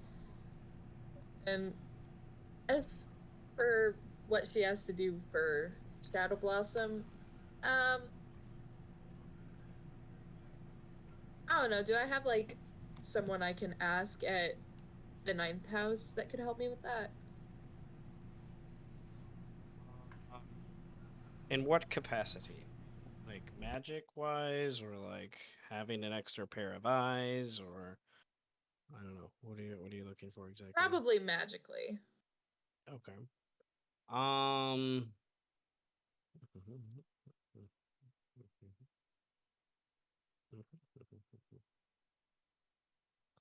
The ninth house predominantly are transmutation and conjuration and necromancy sort of based. Yeah. Divine magic, scrying magic isn't necessarily something they focus in. So, magic wise, you would need more time to find someone that has a ability to scry on someone. You could potentially petition to see some of the wizards from the 11th house that might have this capability, but that's the only thing that you know off the top of your head. The ninth house do have more charismatic connections to where they could uh, get you to contacts within different places. They Okay. spent a lot of time building that up more. Yeah, she would probably look into that then. Okay. Um, I would like an investigation or persuasion check. Okay. See what kind of contact information you get there. And Well, fuck my fucking rolls today, I guess. Another 7 and you've got a jackpot. Hmm. So you do have inspiration you could use, so that is up to you. But Nah, it's just fine. hold on quick. Okay. So it is a night of general sort of wandering where you are able to eavesdrop on a couple conversations about nobles and whatnot, but nothing that hints to this lady angel that people are referencing. They're and if you ask anyone directly, they're very much they either completely ignore you or they don't see the immediate reason to tell you these things. We can jump back to that in a moment, as Lucy is here. What's up, Lucy? Hello. Welcome, Hello welcome. there. Please help me, save me. I will. There's a murder happening. I'm just trying to my help. best. They haven't Please. completely lost it. No. Please Um. save their minds. I can't Okay. keep up with them. So it's like 11 or so at night in the game, Lucy. And the group is at Matilda's brothel. Eros is 3 sheets to the wind, drunk off her butt. And they tried to go upstairs after her performances, and they soon found out that the ground had kind of rented out the upstairs for the night, and there was a slight altercation that almost happened, and then they met Jenny. Hey, Lucy, meet Jenny. Jenny, meet Lucy. Hello. Who Jenny's character is come here to help with your guys' investigation of Lady Altapar. Jenny's character doesn't know that full information yet, but and just and well, player knowledge versus character knowledge, whatever. Oh yeah, I've been trying And to murder a wizard. it's related to your divorce wizard shit. Okay, here you I go. don't know about murder. Yes, murder. I think Strike will murder Altapar the next time you see him, but that's Oh, just me. Altapar's fucking dead. Yeah, His wife is fine. On His sight. wife is. We're still debating on what to do with his wife. yes. She's kind of dumb and keeps coming back. Yeah, Yeah, well, she's still on passionate. the deserting it. She's passionate. Passionate. Okay, nonetheless, they after dealing with the drow and realizing that going upstairs might lead to further bloodshed, they recently decided to leave and kind of wrap up the night and go home. I've been kind of having Cotton just sort of follow the group around Nice. as they do those things. And then right before Eros just momentarily ago cast a silence spell to distract people, I think. Um, upstairs, you guys heard a noise, and Cotton's passive hearing perception would be high enough to um they rolled a perception check. You heard something up there. You're not exactly sure what you heard up there. It was kind of like a muffled scream. But this caused Strike to kind of burst back inside, and you guys can hear Strike back in the tavern trying to convince the matron to Actually, go I think I upstairs. would cast message on Matilda. What Because kind of that's scream was just it? Like, was everyone it needs like to hear. a moan? Because like we're at a brothel. Like, would they be able to I'm gonna translate that? say, for Cotton's point of view, that's what it sounds like, because you Okay. weren't here to roll the perception check. But by Strike's reaction, I guess you're not so sure with how Strike reacted. So, he's gone back inside, and then you don't, he's talking with Matilda. What about? You're not sure. It's very quiet conversation, it seems. But this person, Mel, that is Jenny's character you met, has kind of walked off with Phineas Shadow Blossom the little halfling connection Birdman has made that seems to know the most about the Lady Angeles, is they've begun a kind of midnight search to kind of like see if they can connect with any of the late night meetings of the God Butchers or nobles or parties or whatnot to try to get some connections with things. And was relatively unsuccessful so far. So, that's more or less where we're caught up. I kept you back at the tavern with everyone trying to wait for Strike to see what Strike is doing.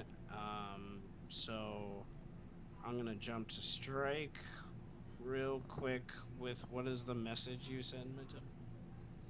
I'm basically just telling her that I think there's been a murder happening. And hey, maybe we should do something about that?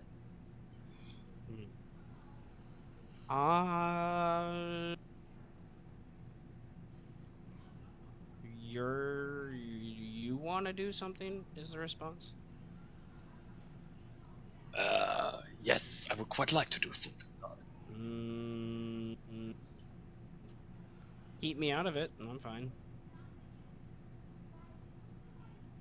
That's all I needed to hear.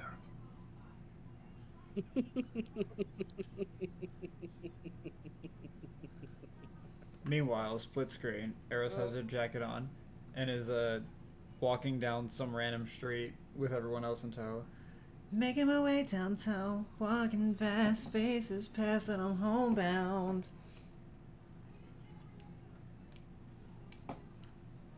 Oh, Birdman's probably still flipping that knife. in his hand. Hoping to impale himself. Yeah. I'm gonna go full baby. Lot 5-finger fillet when I get home, probably. I don't think solitaire is gonna do it. Hmm. Okay, well, you guys are going home singing, research, investigations, seeking is going on. Strike is going upstairs to perhaps kill a bunch of drow. We'll see. Write a couple notes. So, I heard you were tired of Strike and wanted to roll a new character. Well, We'll see what happens. I've got Yeah. many character concepts. well, there's two ways this is gonna work from what I've seen from Strike so far. So, You okay, get arrested.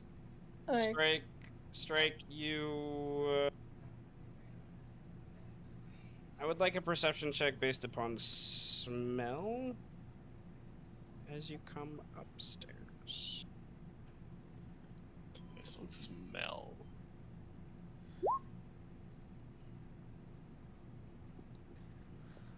Okay. I don't know. There's something odd in the air that about upstairs now that wasn't there before. You can't quite pinpoint what it is at the moment when you first walk up the stairs. The wood creaking under each of your steps. And you're immediately met by a couple dwarves at the top of the stairs who have their axes on their hips, their shields kind of on their backs, and you see them. They're staring at you, but their eyes dart back to the drow behind them, and then to the different doors on the right hand side, and you still see this these people over here. What does Strike do? They obviously are standing in your way. These dwarves are, so to speak. I'm asking them. So, I heard a noise here. Wanna tell me what that was about? There's lots of noises going on up here. Those most seem to be enjoying their night. Yes, most. I think you know pretty well what I mean, little guy.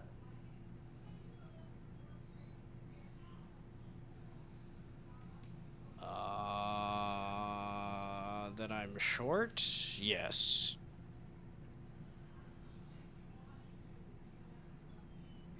Funny. Well, most seem to be enjoying their nights.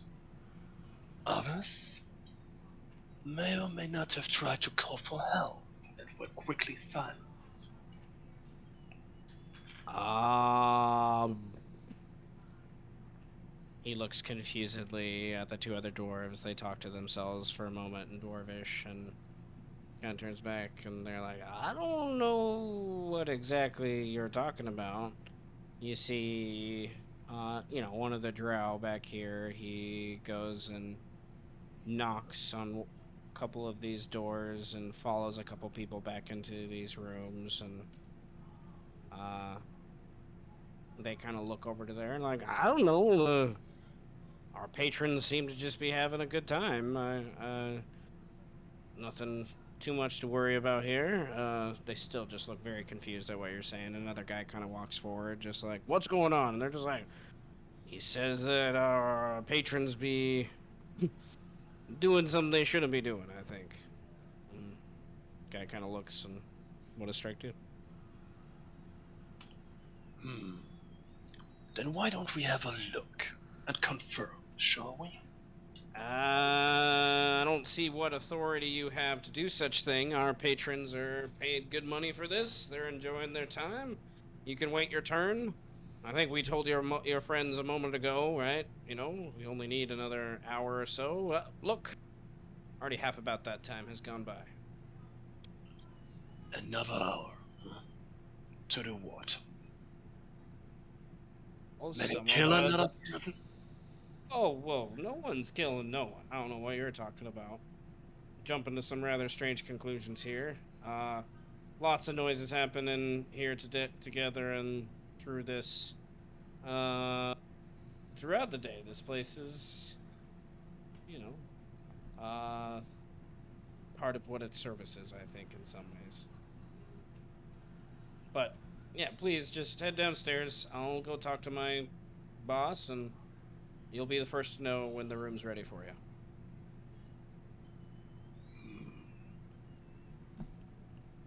How tough do all of these guys look? Can I take them? Roll a medicine check. Please roll high enough to know that it's a stupid idea. Yes! I might want to help, but I don't want to die either. Here we go.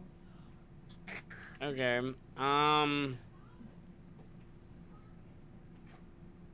These guys, the three that look like this, okay, are in some pretty hefty armor and have shields. They have, about, they each have about 30 HP. And these two, about half of that. Then the drow over here, this one drow is about as strong as you are, just by themselves.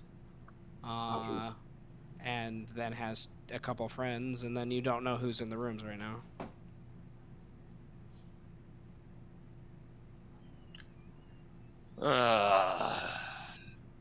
The drow alone is as strong as I am.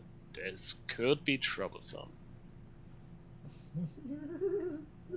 Might have some minor issues with that. Get an inspiration point.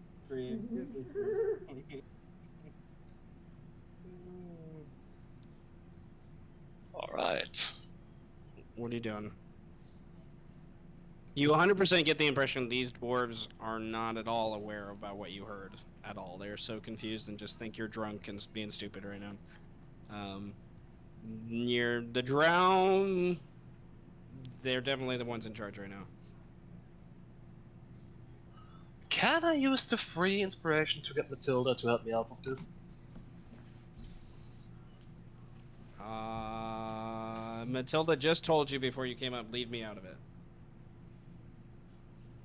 Damn it. So, if you had more than one, maybe. 1 and 1, I have 3. 3. Okay, you could, like, she...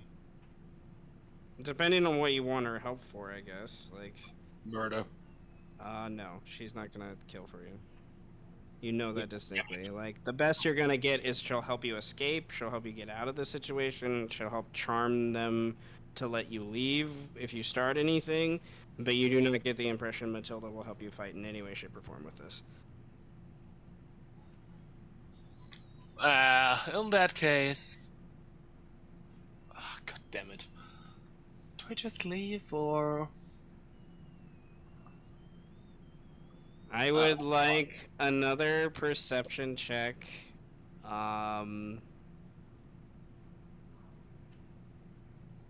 Okay.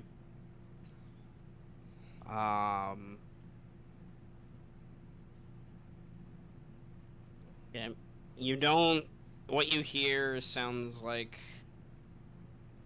someone dropped a bag of potatoes off a bunk bed. Oh, shit. That was not a bag of potatoes. But what if it was? It was not a bag of potatoes! But what if it was?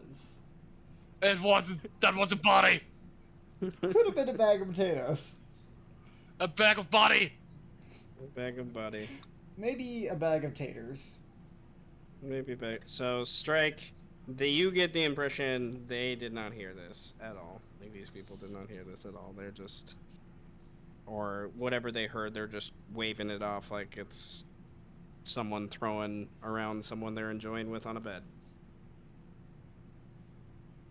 So I guess I asked the guys to...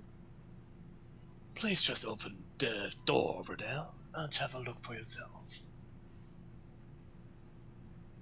They all look back to this person when you say that. Like, they would, but that person's standing right there and watching.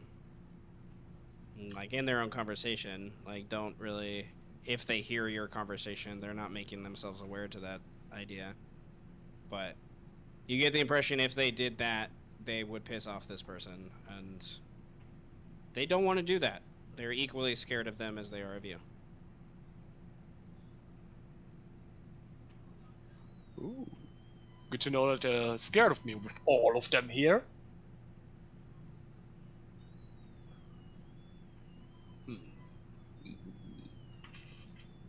I hate choices. You're the one that chose to be a fucking raging lunatic badger man. Kill them. Don't I'm listen not a to the voice of lunatic, I'm the Cotton. goddamn Badger Man! He's Batman, but in badger form. But Batman And doesn't more kill. murderous. See. He's evil Batman, but in badger form. You're gonna tell me Batman doesn't kill whenever we clearly see him throwing dudes off the top of buildings? I mean, he's not killing them, but the hospital builds. Yeah, the hospital bill is more expensive than Batman. What languages does Strike speak? Let me check that real quick. He speaks Melon, Mustellan, and Sylvan, and of course Qual. Okay. Well, a drow comes out of the furthest room from you and walks next to the other drow and talking in their native language, obviously about you. And they're still not eavesdropping on the dwarves. They generally get the impression they don't care. The dwarves are doing their job and keeping you from coming up here, so they're not really getting involved. But definitely noticing that you're still here. Do I understand a few words? Maybe the cats have taught me a bit of Drow. Roll an intelligence check to see if you can pick up on anything.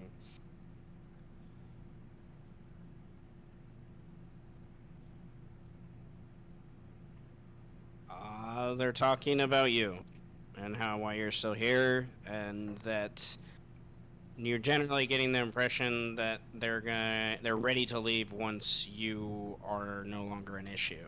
But you miss a lot about what they're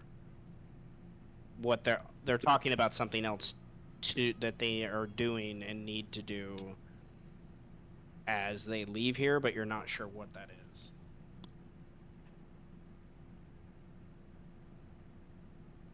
Ah, fuck.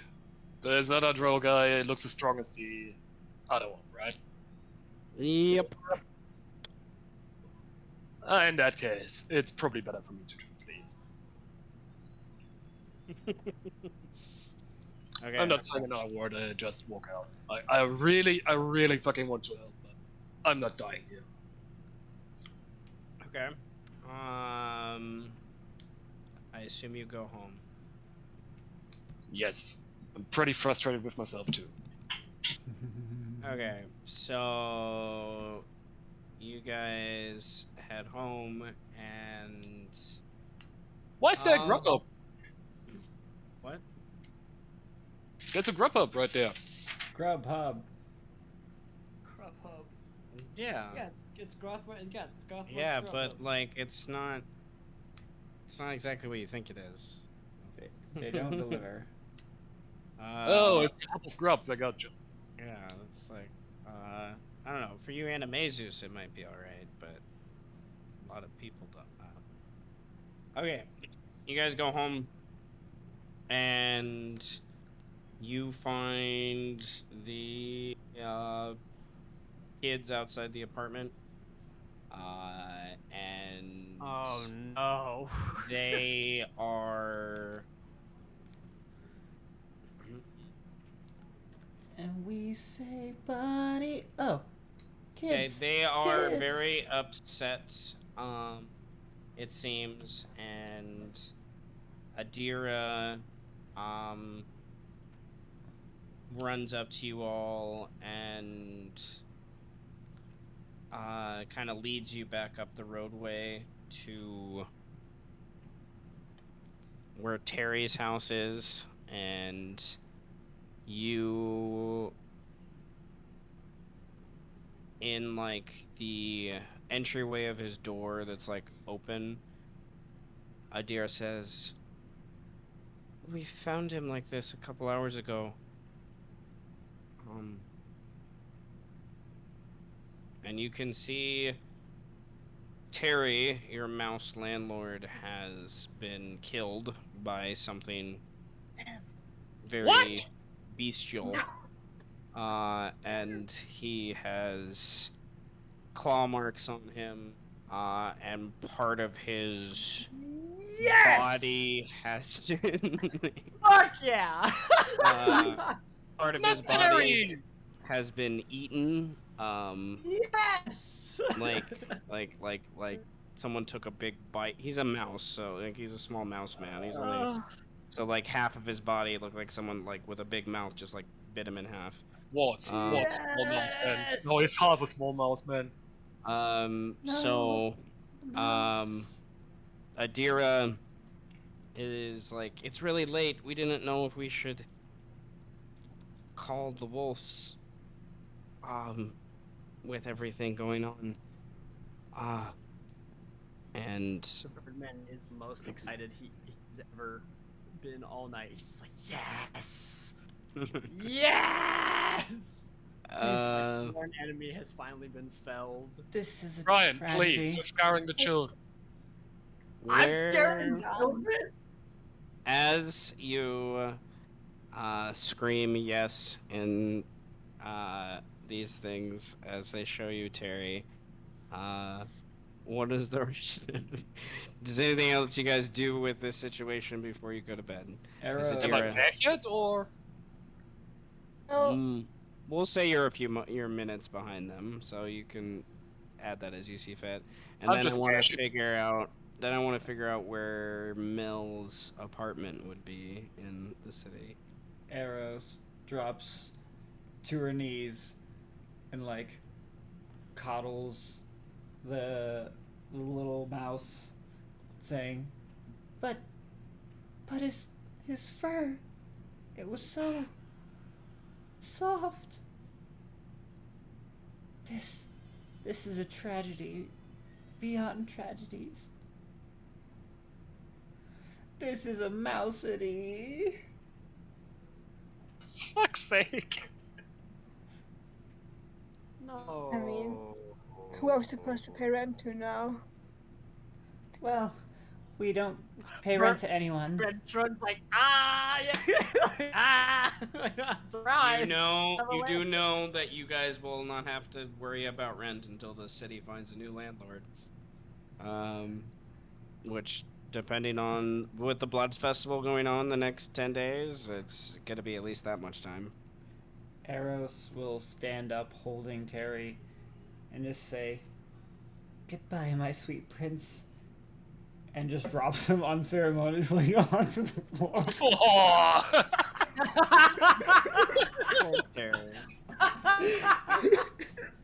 Fuck you, Terry. And that's where I come in and see what happens. Okay, guys, kids, it's.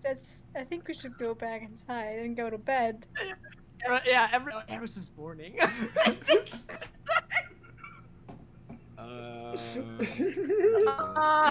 Adira nods and then kind of leads the others to go down into their tunnels and find their little rooms that I'm gonna Strike go has see made what's for in his them. house. I'm gonna steal some of his shit.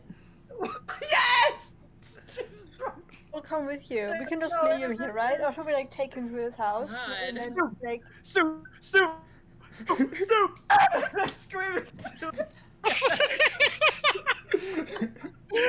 Fucking soup! Soup! Why carry into soup? No. Okay. Yes. Well, you do you. You didn't turn all that on into soup! What's wrong with you? Okay. Well, I'm gonna roll a Fuck Terry. D1. I told you from the very start of the campaign 10 episodes ago, I did not like our landlord and that he would die and I would be the cause of it. And here we are. Yeah. Arrows searches. You find.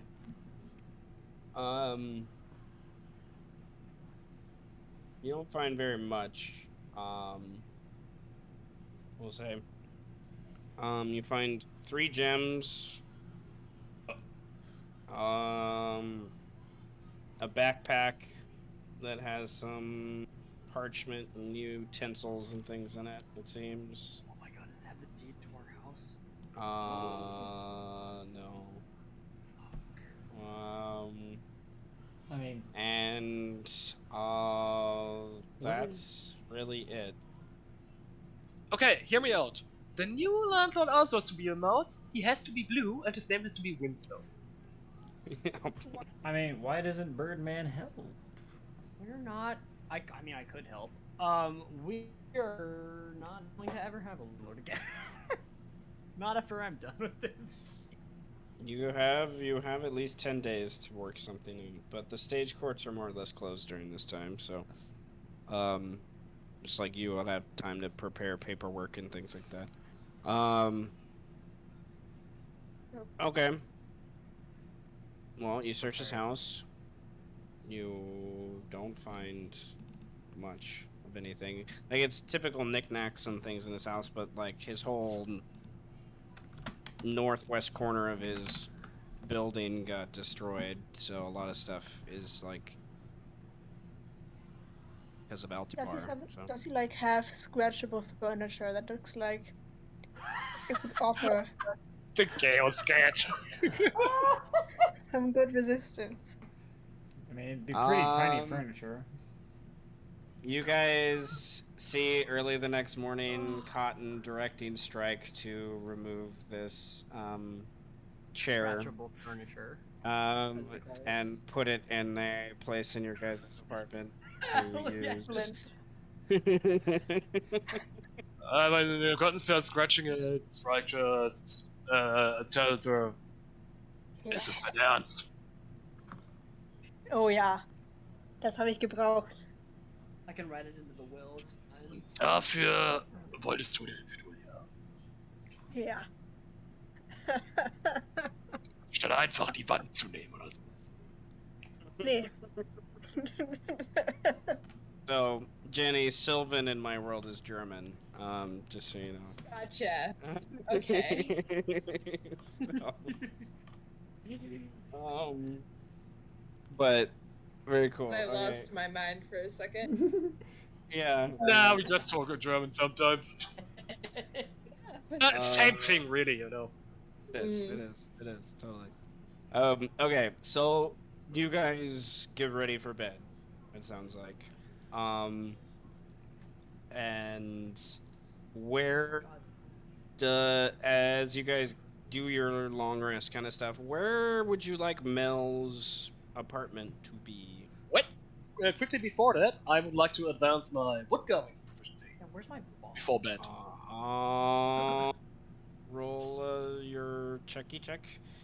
Strength, right? Yes. Next thing we know, it turns out Mel's been our next door neighbor the entire time.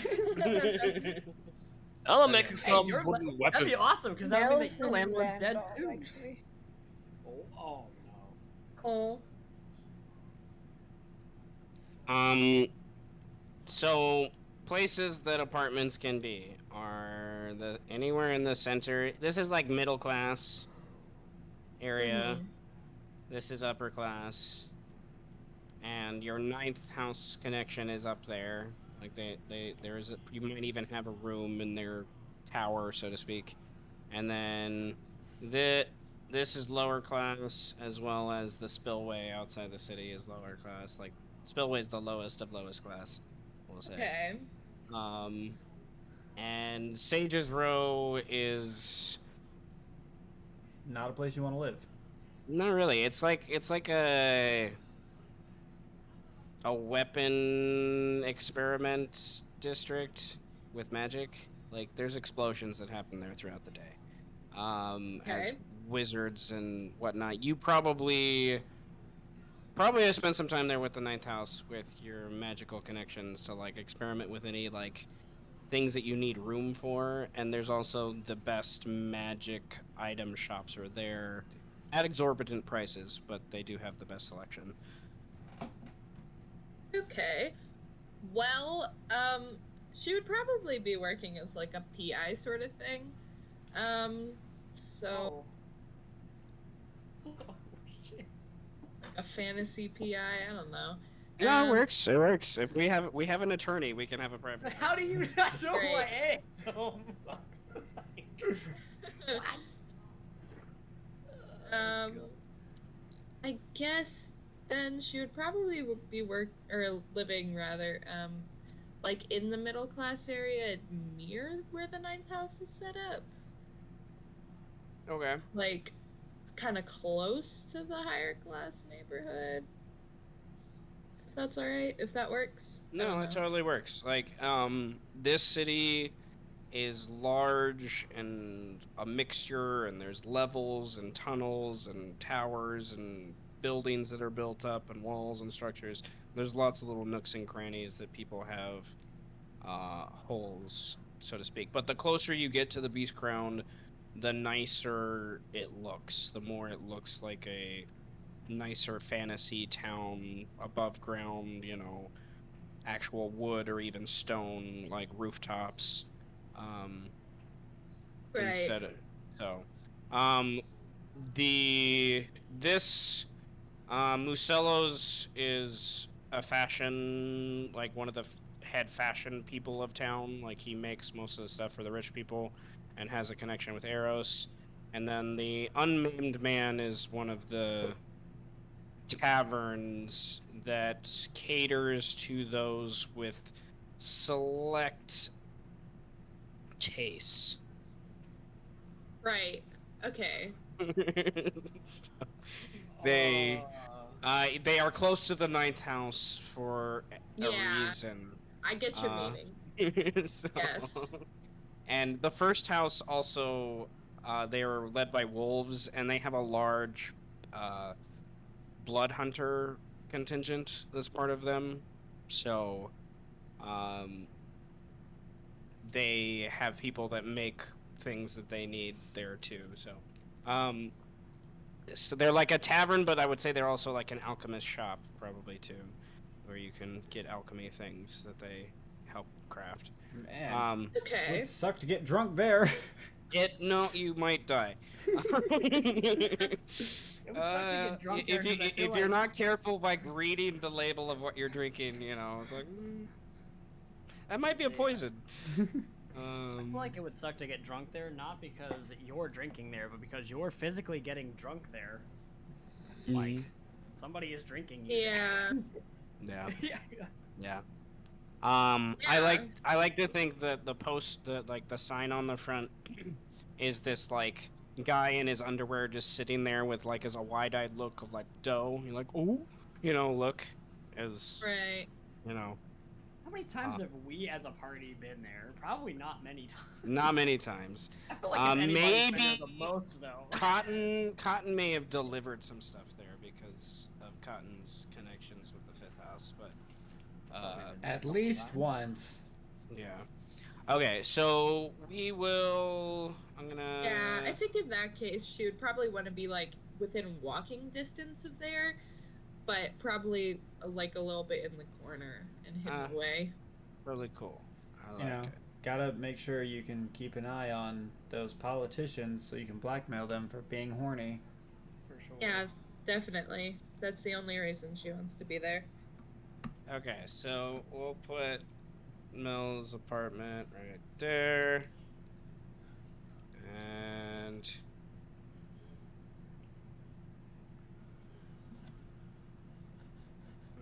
I'll fix that later. Okay. So tucked away in that little corner up there. All right. That also would give you access. The fourth house is the house that they're the ones that adventure outside the city most often. They have an adventuring guild that they put out for people to go gather various resources that can't be found within the city and bring them back in. So they're run by the rats and goblins. But you would probably have a good number of them around that live near you, with that over there. Okay. So the night goes by. I guess my question is for the group, and I'll start with Jenny because we're still with Jenny. How light of a sleeper are your characters? Like how likelihood this night are they to be awake or doing something else to maybe hear the noises of the city? I'm not sure how her race sleeps. Because I don't know. Because of how the world has changed recently, it is as mundane or as complicated as you want to make it, because the world has gotten rid of certain constraints. So Okay. it is. I imagine you don't need as much as the average person does. Right. Sleep, that is. But I imagine you do need some sleep and probably prefer being in a, alone, away from people, places, for those things. Like just out of habit that you've probably been talked about for those things. But, right. But the city itself it's a 24-hour joint, and it's not there's very little. Sometimes it seems like there's very little change between the night and the day anyways, because of the all the amount of burning that happens in the city from the things that they treat as waste. There's a constant like cloud above the city that creates this haze, and then there's to keep up with the amount of people in the city, the Tarask is harvested by the God Butchers almost 24/7, like Right. keep up with the demand of those things. And I imagine access to the Tarask and its resources allows all sorts of people to have an easier life at this city than other places because the meat is plentiful. There's plentiful access to the food. It's cheap, and it's Right. not your average thing. So, yeah. Are they a night sleeper? Do they Probably not? would prefer to like. They probably go to sleep in the afternoon and wake up in the evening time. Is their current schedule, I would say. Okay. Okay. So probably going through Papers and stuff yeah, right now. Just looking doing some through paperwork. yeah. Okay. Checking off places that you've been today that were unsuccessful. Yeah. You did hear about today a god butcher that has been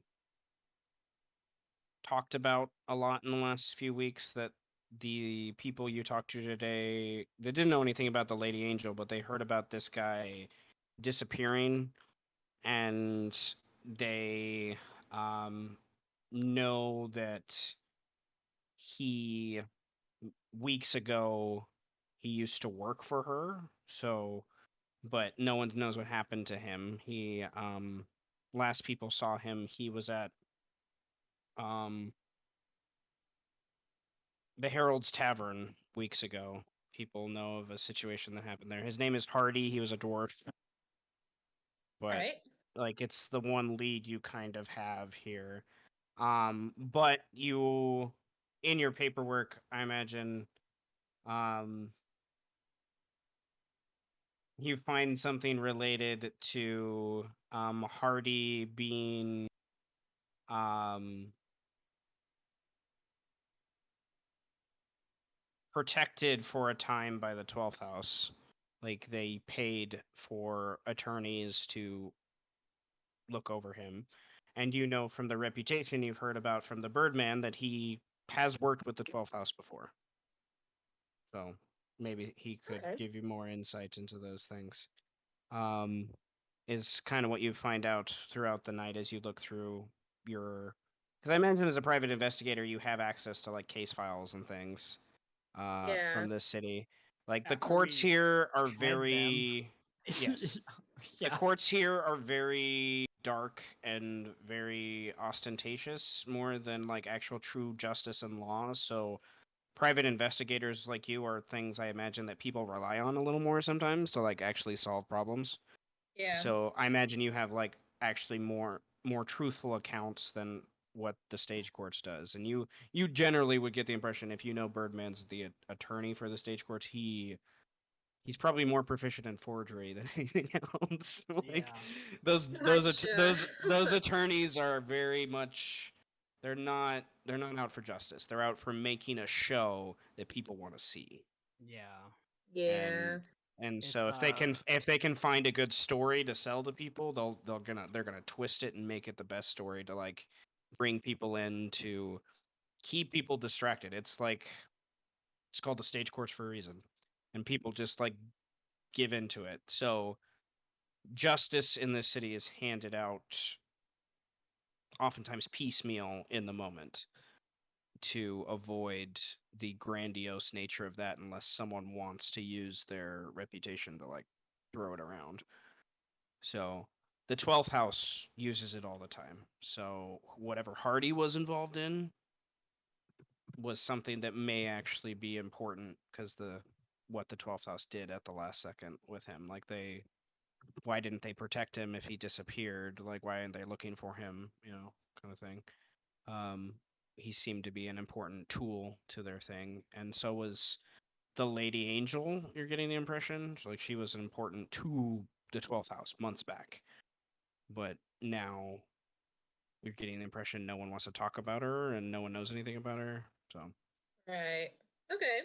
Well, that's some good information. the rest of you, all of you, get a long rest and whatnot.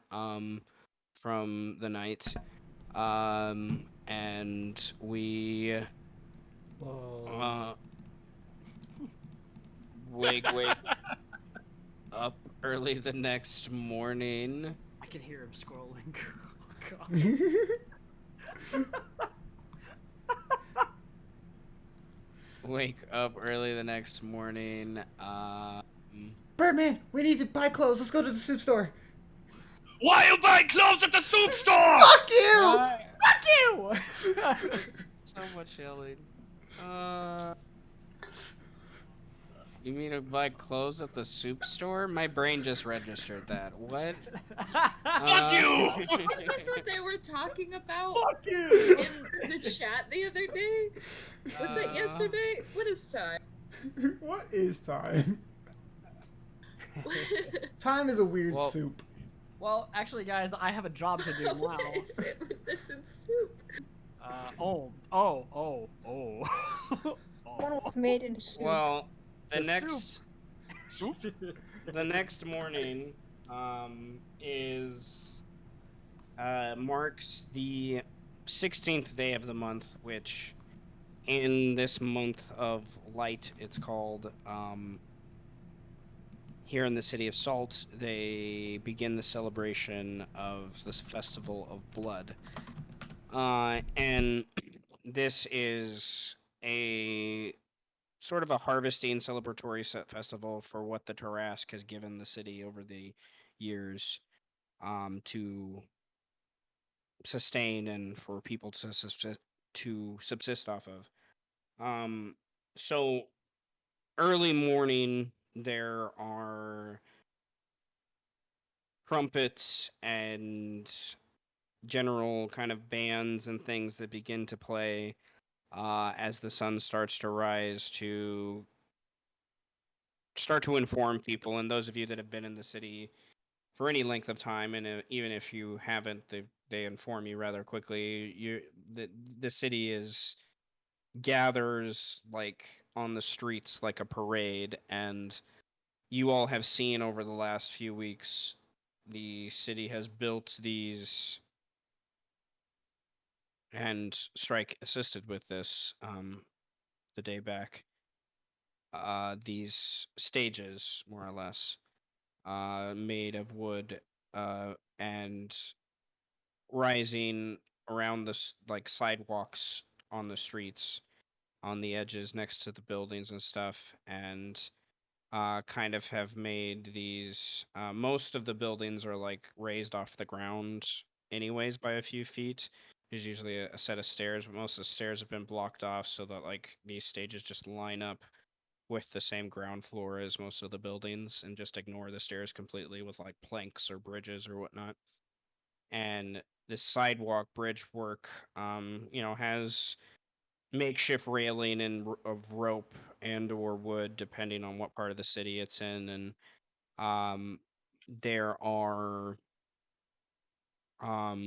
colanders and sifting devices and buckets and barrels and cases made of wood and metal and bone and um, glass and whatnot, like just littered around the edges of these sidewalks with the people from the workplaces or the households or whatnot starting to gather to set these up.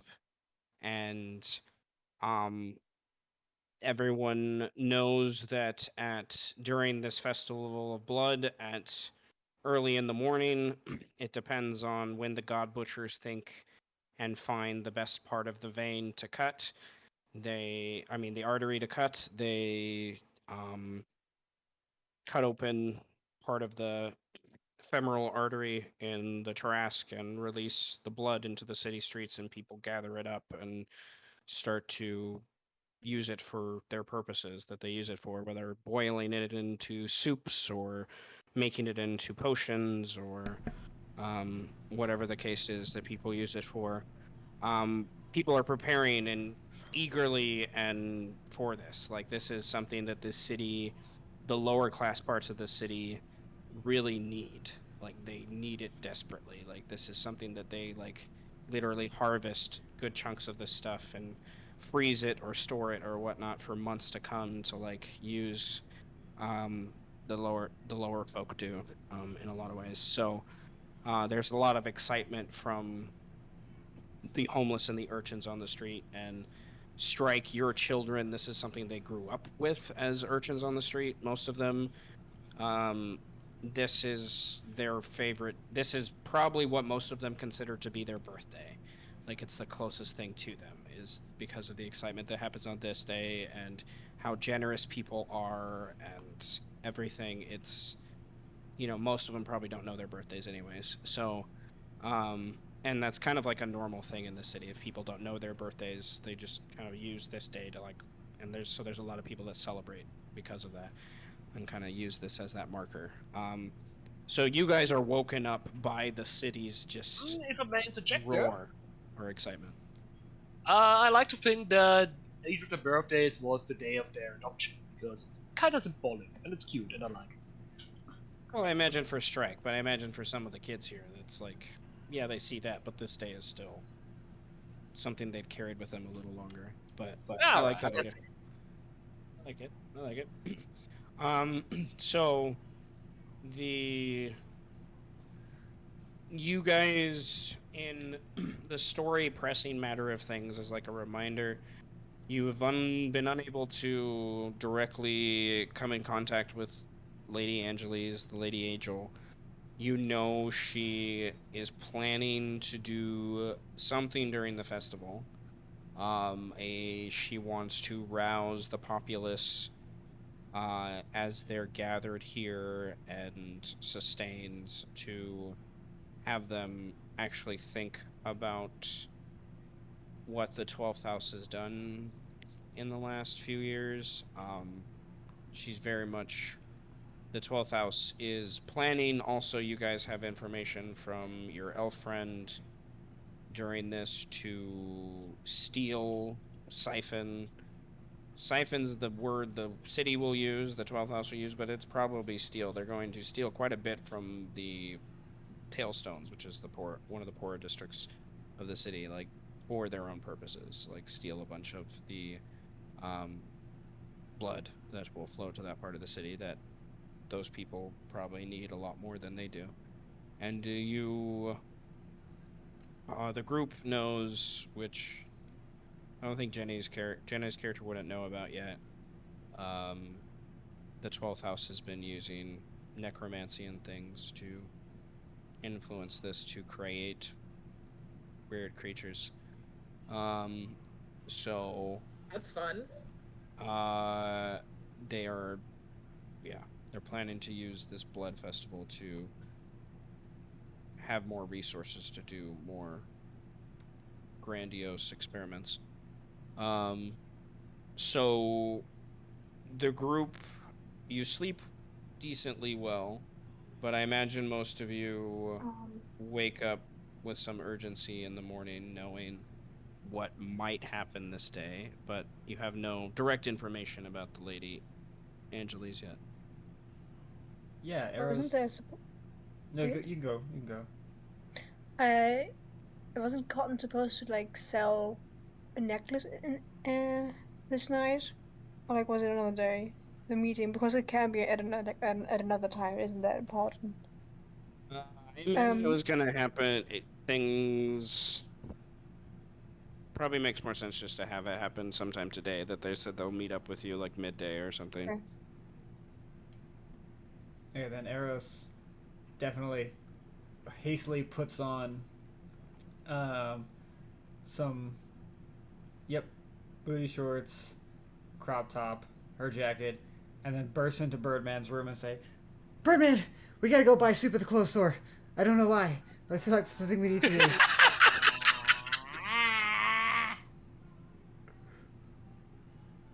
Boy, hey, what happened last night? She like he does not respond to you. He like turns. He like closes the coffin. He's like. Closes. Oh yeah, Birdman sleeps in a coffin. Yeah. Good to know.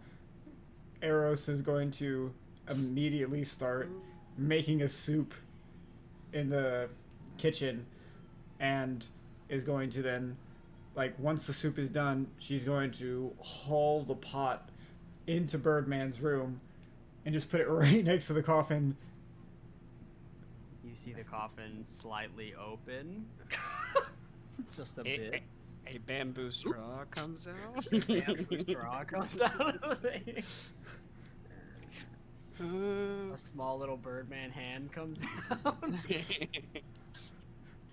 Listen, I had a dream. A dream of soup and clothes and more soup and clothes. And someone died, I think. Yeah, someone also died in it. But soup and clothes. So we have to go to the clothes store to buy soup. Or was it the other way around? I don't remember. Soup? Soup? Yes. Clothes? No. All right. Okay. Okay. Lucello's probably has soup. He always has soup. I think he has soup. Why am I so hung up on soup? Well, Cotton, you hear them arguing about soup as you Yeah. wake up.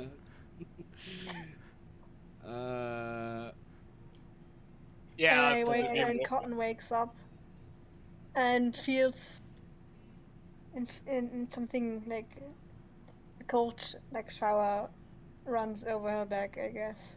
As she remembers the time Birdman cannibalized that rat. And I did she do that. jumps out of bed and runs to the other room like on all fours and says, "I don't want you guys to eat Terry."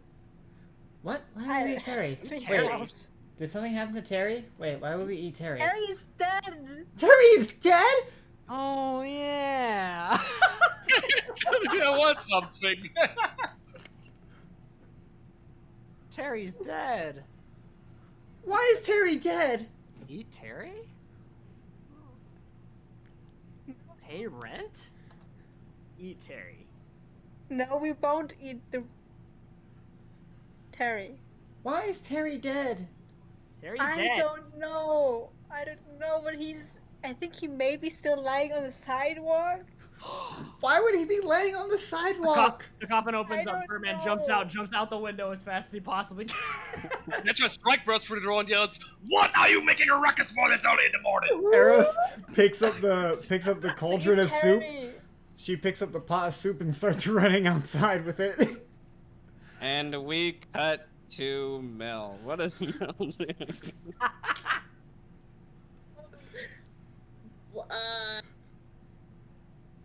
Good question. Sun's Don't coming eat up. Terry. That was a lot. I don't know. Probably. Was there like a set meeting time that I was meant to? Mr. Shadow Blossom was going to meet with you whenever you said in the morning. Like, you gave the time, and he said he'd be there. Dawn. Yep. Okay, Early. Dawn, like, Nice bit early. okay,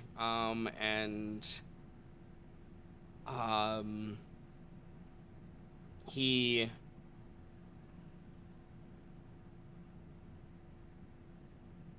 meets you outside your apartment? Yeah, I should probably invite him.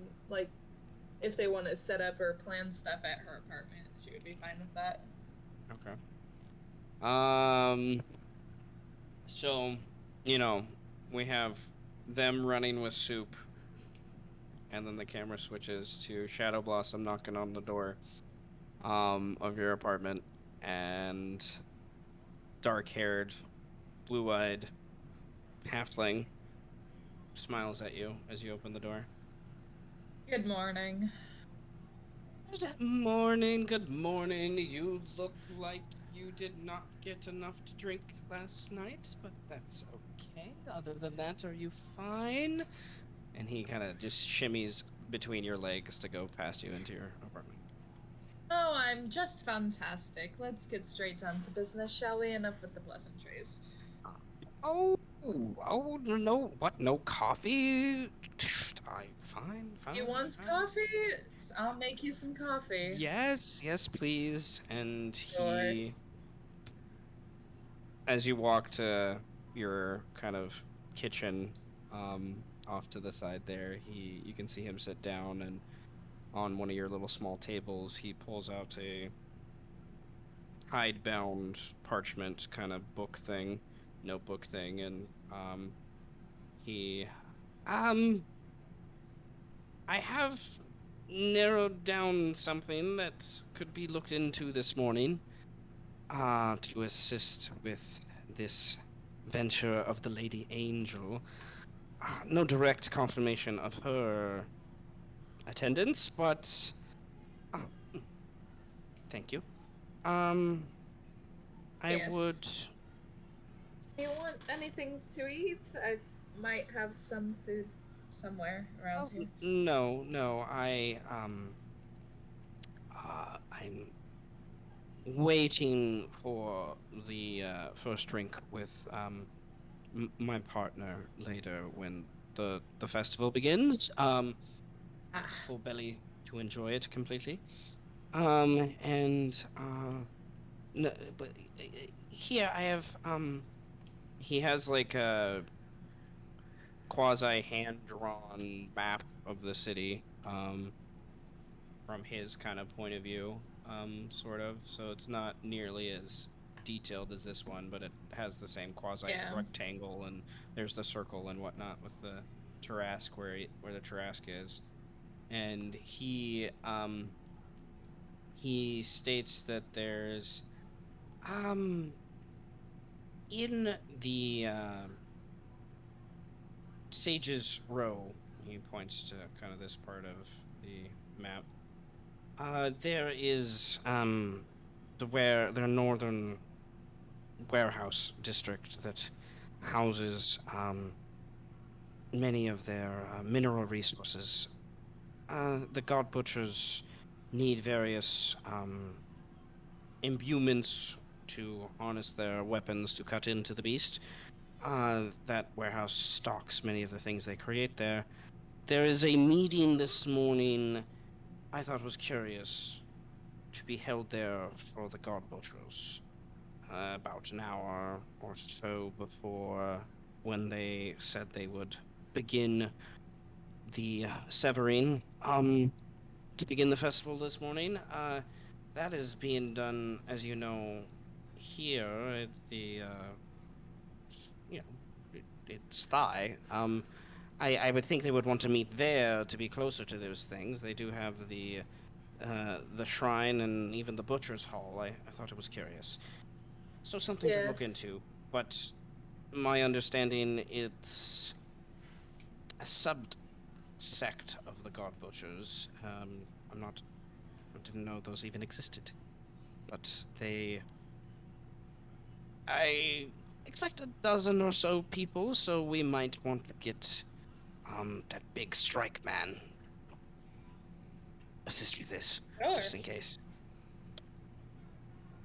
Well, Yes, I mean, we can bring it to the attention of that group and see what they think. they were the ones curious about this Lady Angel.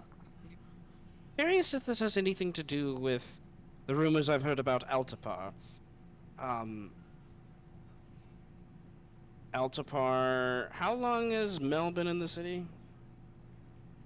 She probably has lived here mm, maybe around 20 or something years. Okay. Mhm. Okay. Okay. Altapar is second in command of the 10th house. He is a powerful mage, and recent rumors is he went through a bad divorce. Um, and he was trying to cover it up and paid off the wrong people and had to like pay the stage courts a bunch of money not to bring him in and make a big like show of it all and for his kind of the things he's done. There's his wife, um, you know, he would like say simultaneously as it probably comes to your mind, Phineas would say, her name was Angeles. I wonder if the Lady Angel has anything to do with this, but curiosity. Um, the tenth This house, the tenth peculiar. house pays. The tenth house is like the mob of the city. There's like two mobs of the city, two major gangs, and Gotcha. it's the 10th house and the 12th house. The 12th house does it more on like the upper end yakuza way, whereas like the 10th house is more like Irish mob. Right. Okay. Fun. So, Alzapar though is like the most legitimate face of the 10th house. So, this yeah. Um so Phineas would kind of point on the map where he believes the apartment of the other people are by the loose directions he got from Birdman before. But he's like, it's odd when they like he repeats your words back to you. So it took me Yes. 3 times to understand what he was trying to tell me. You know, I did find a when you similar say issue. make a left, is that what you want? He says make a left, yes, want. Like it gets confusing. Yes, I experienced some of this last night, but I'm sure it just takes some getting used to. Well, whenever you arrive, I imagine the first thing you see is Birdman ham fisting a dead mouse. Nah, if we're cutting back to that, it's really Eros like leaning over Terry's dead body and like pouring soup on top of him, like, no, come on, just come back to life. Here, soup, soup. Fuck you, Terry. If that's what you want to be the thing, I think the imagery there you go, Jenny. That's what you come in on. That's what's happening when Strike is just killing a grave.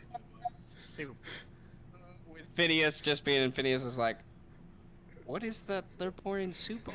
Don't, don't ask questions. Birdman picks it up. It is a full ass rat man. It is a mouse man. It is a fully mangled mouse man. His Half bottom half is gone, so you're holding him by like one of his Oh arms. no. Okay, that's even Birdman, worse. why is the soup not working? I thought the soup would working. The dream said the soup would work. Terry is dead. Dead. Freeze out No. of the window, I guess. Terry is dead. You have And no then she idea. also You have tells no us- idea who Terry is. You And do he know turns there are around. mouse people. And he turns around and he says, Phineas, Mal, in Phineas voice. Is your mouse friend all right? Phineas asks. Terry is dead. He Eros was is all going- that. My condolences. No, fuck Terry. Eros picks up her pot and throws it through Terry's window. How strong is arrows? Oh my god. Well, you throw it through the window that's already been blown open by So you the just hear a fire clank on the other explosion from earlier. side. So it just like clangs inside his kitchen that's been like partially exploded by the fireball from earlier yesterday. She's And then- mourning. Soup just spills everywhere too. She's I can mourning. I can see that this shall be a very interesting venture that we'll do together. Bella's like got a hand over a half of her face and is just looking on with astonishment. All he ever wanted to do was take people's money and sleep. And he can only do one of those things. It was I not feel sleep. like we're still gonna have to pay our rent even when he's dead. So Never paying rent again. Well, we'll just kill the next landlord. This is Terry. This is the Chaos Cat. Guys, do you think we should light his house on fire as a funeral rite? Why would you light the entire house They on have fire? to, they have to House put his on body fire. in first. Do not, please, Birdman. I Birdman am shrug. begging you, Birdman do shrug. not light this house on fire. At least wait No. until after I leave. Okay. Okay, retcon the grafting part, just a pile of wood and stuff. Where we gotta burn his body. That's what's right about it. He says, so Birdman says, yes, interesting venture. And he hands Terry 2 arrows. Take him. Eros takes the rat and then takes up this body with both hands and like stumbles towards him. Not stumbles, walks towards the funeral pyre that Strike is creating. Are you doing this in the middle of the street? Let's talk about divorce. He lived. Okay. She then takes like a bit of potato and tries to put it in Terry's mouth. I didn't know about all this. Let's talk about divorce. Let's talk about divorce. Well, you put potato in Terry's dead mouth. Well, wait, I forgot to do What something. did I sign up for? Welcome to the now 5 ways of disaster. Yes. I thought Yes. I was a chaotic player. Jesus. I told you they were chaotic. You did. There's I no did chaos. not heed There's the only warning. Eros gets upset that Terry can't chew the food, so she just throws Terry through the hole. Okay. Poor Terry. Terry, Just tosses his Turn. Well, if body he back starts into the talking, I house. swear to God. Terry, as you do so, you hear coughing and moaning Oh! from Terry, and he twitches a little bit. His eyes kind of roll at the back of his head, and he turns into a zombie. he's like squirming in your hand. Well, I throw him into his house again. As You throw it, and then he's like, you can hear him shuffle probably, so he's like on his stomach, and then he's like using his one good arm to kind of like Can I go slowly move deal towards with you. the zombie? Holy shit! Someone light his house on fire! Light his house on fire! No, I'll go deal with the zombie. Okay. What is up? What's happening? Terry's alive! I repeat, Terry's alive! Cotton Not for clothes. long. Kill him with fire! Kill him with fire! Not with fire! All of these apartments are attached to each other. Are you an idiot? Actually, no, we're not I'm even on the very map. sorry. His house is separated. Fire is Right. still a bad idea. Let's talk about divorce. Let's talk about divorce. Okay, Terry's Why the house fuck is is right Sting down the here. Varian? Crawling towards Only us. other reasonable guy. Oh god. Oh wow, the Okay. shadows are weird. Okay, so Terry's house has a big chunk blown out of it. There's also a chunk blown out of these things here because there was a fireball that went off. This house is just rubble, I remember. Okay, and okay. Yeah, Mel's just going in through a hole in the wall. Presumably. So, yeah, you squeeze through, and a little mouse, he kind of Crawling through soup. crawling through soup towards you. Can I just like kick him in the head? Yes. I've heard about talking about that horses, but beating Kick dead him in dogs? the you kick him in the head. Roll a damage, basically. Okay. Because he only has like a 10 AC right now, so 8 AC because he's a zombie. Okay, Does this so count as my first round of combat? Yes. yes, it does technically. Okay, great. Then I can add another D8.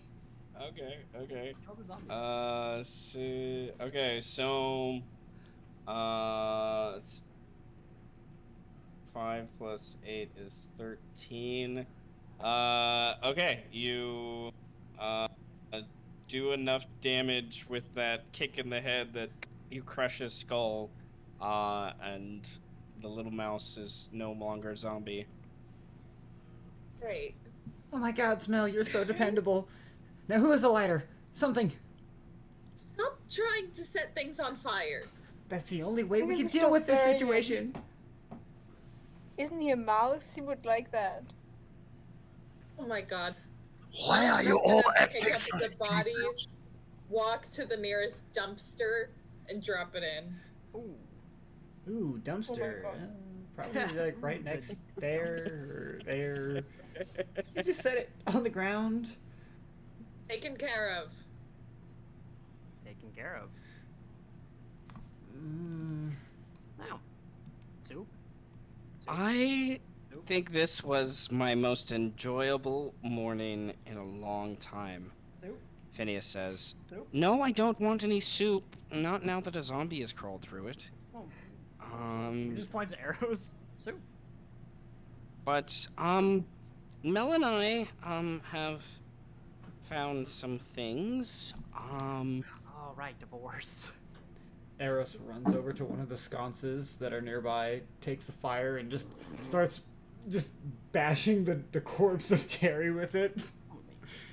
Strike points at the pile. Birdman leads my two associates away. I have business to take care of. They can light the house on fire. They're fine. Uh, Scooping up the entrails and remains, throwing it onto the fire. Phineas is having trouble watching this. Not taking his eyes away from what you guys are doing as like Birdman tries to lead you and him and Mel are over to the side to discuss the Burn that serious corpse! Burn that corpse! It's like it's like watching an accident happen. I can't. Just look away. Just look away. It's, Accidents happen. it's interesting. Well, he shakes his head. Mel has learned some things, and I have learned some things, but there is a situation developing this morning before the severing of the first day of the festival begins. The God Butchers have a secret meeting of a sect of members, quite a far distance away from where any sensical meeting would be. Perhaps the Lady Angel has used her connections from the God Butchers. You mentioned when we first met, she was dating one at the time, a Hardy, if I remember correctly. Yes. Ah, the girl. So, Yeah. I think those would make likely things. Mel learned some other things last night about some connections. I'm not sure if they would like to express anything else. I think we should run with your information for the time being. Good. Reveal it as it needs. I like this. Well, it is in the northern warehouse district of the Sage is Row, which is one of the first odd things. You would need to leave here rather quickly if you want to make sure you meet there on time. Unless you want to be fashionably late for the meeting and, break in and, cause a scene. You do you. I simply got you to the step to be there, and, I do think compensation before or afterwards, your choice, is in order. Did I already pay him? I already paid him. Yes. You hesitated. What do you want in the way of compensation? Well, a stronger. What's the word? Relationship, perhaps, with the God Butchers could help the ninth house subvert the 11th house this year at the next revelation ceremony later on this year.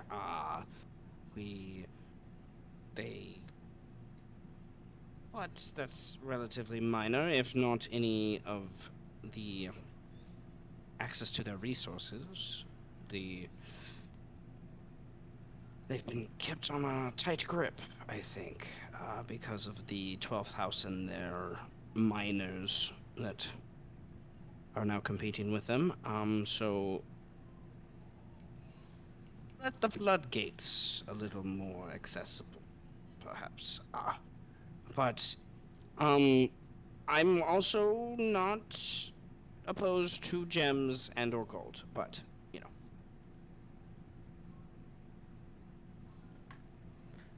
Eris walks up and is like, "Speaking of gems, does anyone know why I have like these 3 random gems in my pocket?" Oh, Birdman takes. Wow, how big are they? Like, I are don't they know. big or like? I mean, you know. They're not the smallest you've seen, nor are they the biggest. Nor are they the biggest. Cool. I take them and I take one of them and I hand it to Phineas. It's like, man, fuck it. Here you go, dude. Just kidding. Oh, there we go. Yeah. There we go. He bows and hands you his little like map that shows you where to go to in the Sages Row to find this warehouse. And what does the party do? Eris, As Phineas will wait to see if you guys need anything else, and then he'll probably excuse himself. Eris is Finish gonna burning Terry. pull out this piece of parchment and say, "Okay, guys, I'm gonna need you to help me remember something. So I wrote down before I went to bed.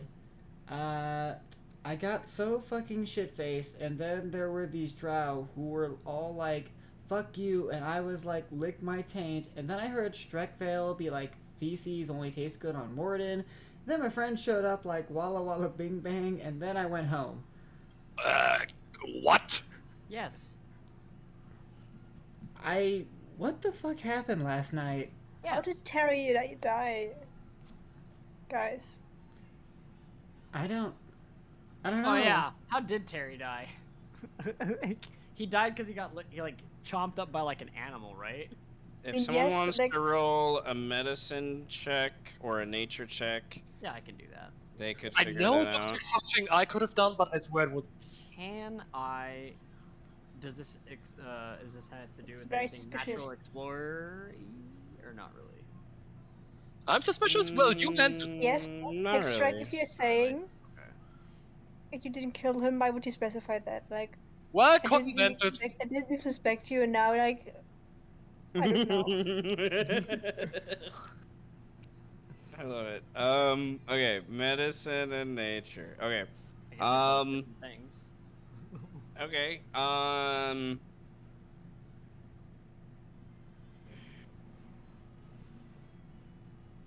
The claw marks that remain on his body that were the initial things to attack him are slender and pinpointed. They more remind you of a Aarakocra or an eagle Okay. Avis person or something almost maybe. I have a question for you before you continue. I'm sorry, I don't mean to interrupt you, but I have Beast as a favorite enemy too. I forgot to mention that. So if that does apply, let me know. Yeah, that applies because Okay, so I'm gonna. Animaeus roll are again. between beast and humanoids. Okay, then I'm gonna roll again for advantage. Okay, I rolled the same thing. So That's yeah, beautiful. There you go. Awesome. Okay. But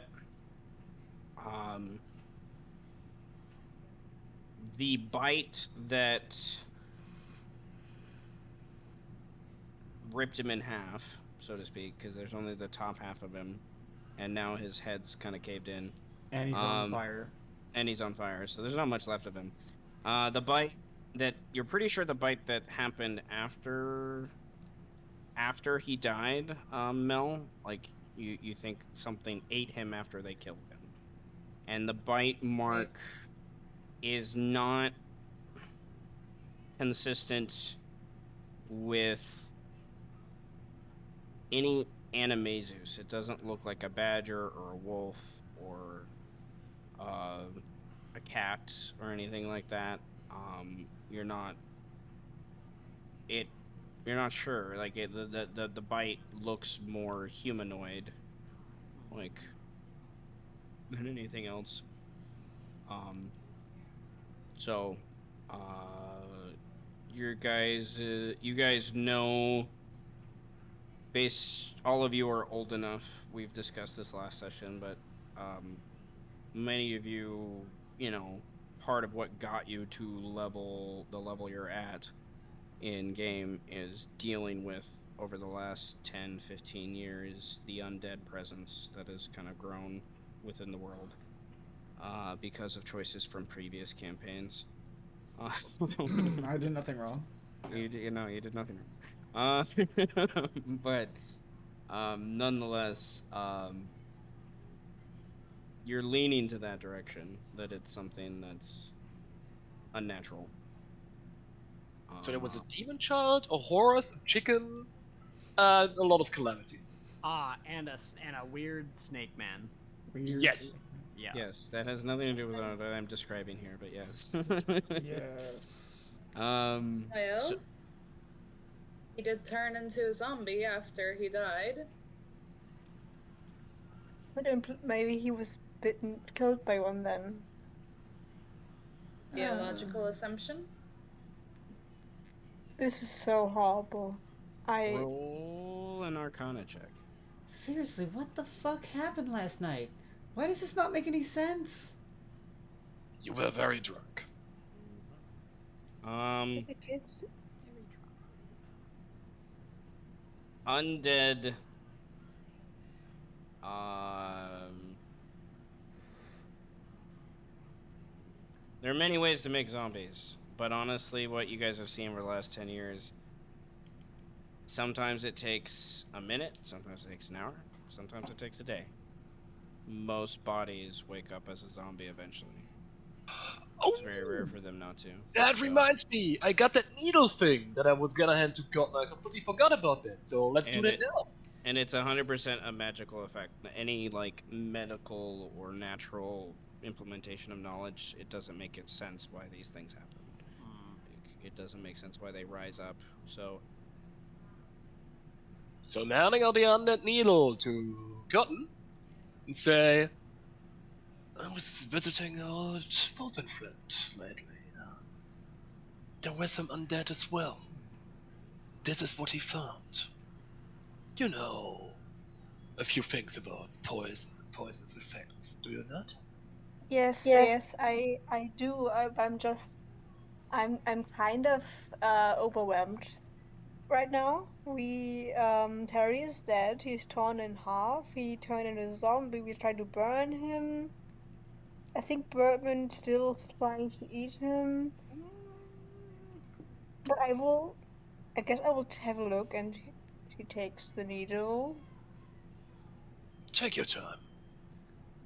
I'm gonna roll. Do I roll like check inside? investigation or you could roll with your poison kit proficiency Yeah. with intelligence. Well, he might be dead, but the least we could do is rob his house. Eros, no. What? He's already dead. We went in last night.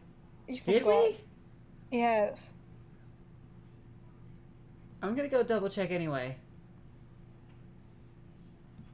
It was a very bad investigation. I mean, it makes sense. Cotton is kind of out of it right now, so.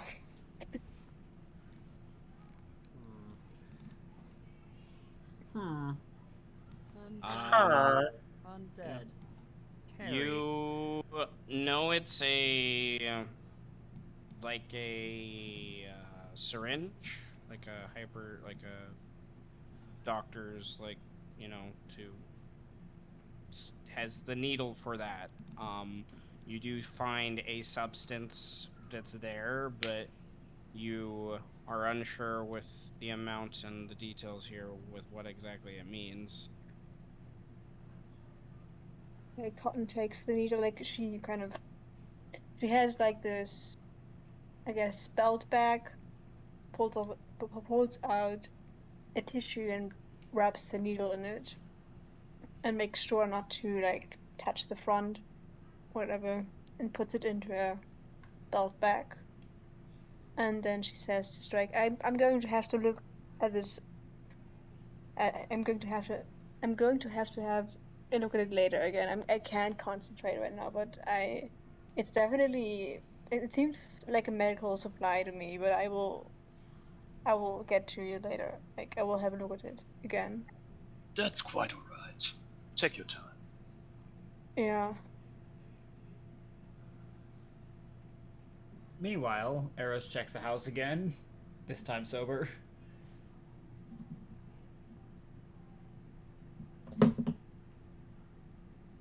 Check the house again. Yes. Well, there's a lot of soup. So you find a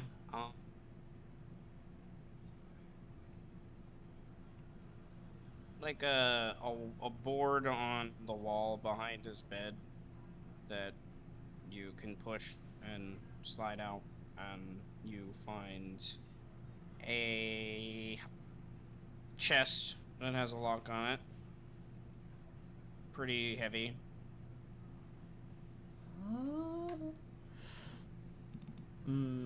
You're insinuating by the jingle clink you hear from inside that this is probably... Terry didn't trust the banks very much. I'm gonna check for traps. Fuck. Well, you look. It looks like a lock.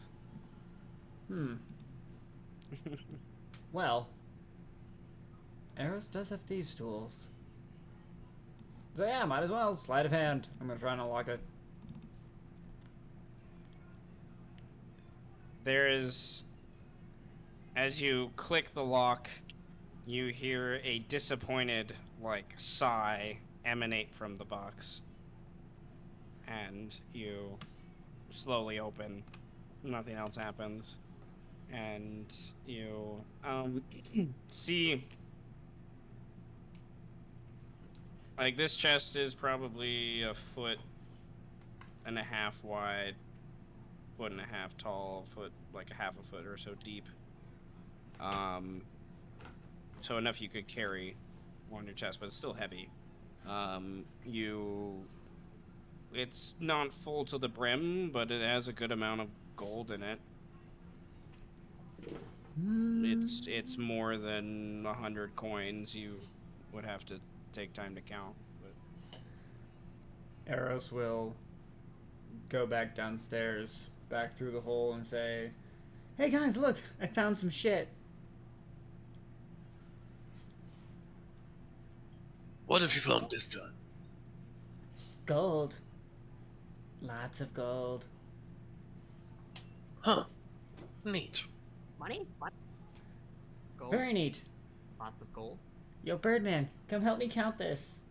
He looks at Mel and he says, "Go help me count this," and then walks away.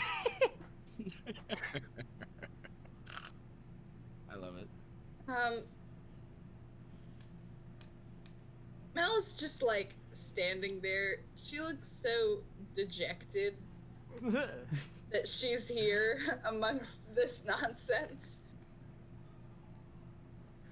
She just walks over with Birdman. God Butcher meeting. Oh, by the way, who are you? Does she do this often? No. No.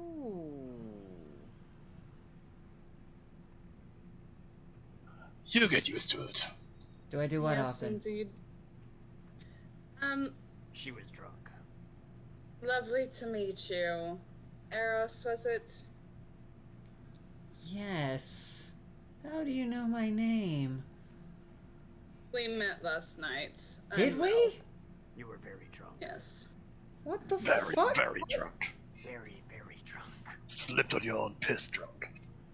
God damn it, guys. Why didn't anyone tell me? You were drunk. Well, We did. fuck. 100% implies we did, but you were drunk. Yeah, we did. Well, yes. I'm Eros. That's Birdman. That's Strike. And that's I already Cotton. know. You do? Thank you for the introductions. Damn it! I'm here at the behest of Phineas. So whatever your group needs, I suppose I can help you out with it. Well, we're gonna need more soup.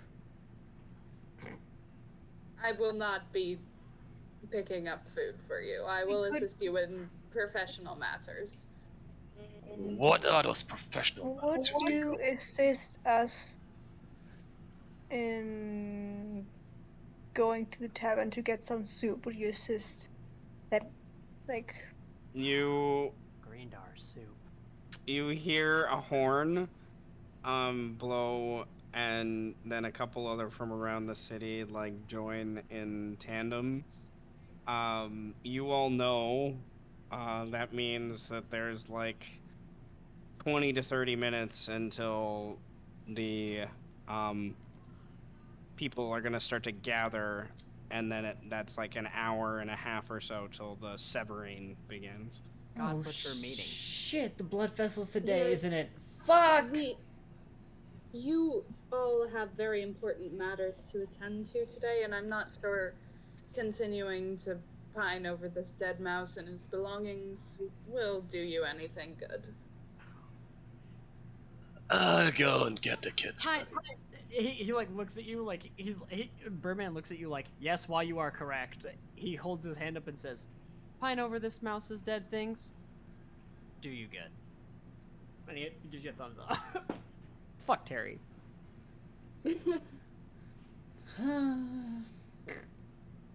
God butcher meeting. Wait. Yes, We're that's meeting a with the very Godbutchers? important. Oh my god. I refuse to explain. Again. God butcher meeting When? today Today? in the northern warehouse. Northern. Wait, not the last warehouse we were at, right? No. Wait, that's a eastern warehouse? Yes. That... Northern warehouse. God butcher meeting. So are we going there to, like, kill people, or... Birdman shrugs. Divorce. Oh, right. All right.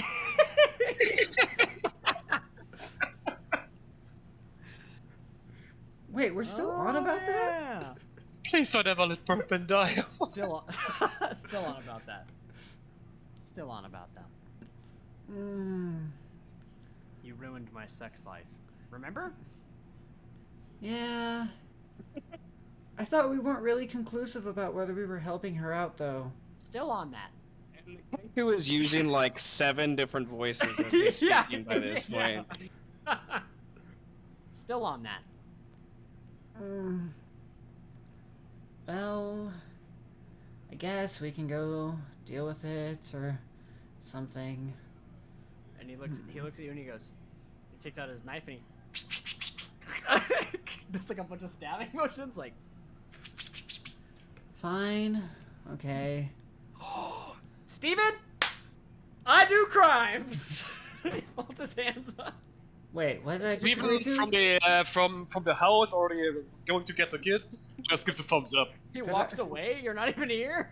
You just- Did I just I'm agree getting to kids ready something? for the festival. It's about to start. He just looks around like, I do crimes. I think I just agreed to something I wasn't supposed to agree to. Yes. Oh, well. I'm gonna send a message to Angeles. And the message will be, where are you right now? There's soup at play. Everything is going to fall under the hands of the Dark One. Send location, please. Did Eros like wake up and smoke a bad bowl this morning? I'm so confused. I'm saying Eros. Did you get it After- on medicinal herbs again? What did you do? I'm about to say, did you just purposely lower your sanity by half or something? Dude, what? I'm saying after I feel like we Eros. all have to like down our sanity a little bit, you know, like after. No. After No. Eros blackout drunks, the next morning, this is how I think she is for a few hours. Like, instead of a hangover, this is what happens. Interesting. Okay. Adding persuasion on top of that. So,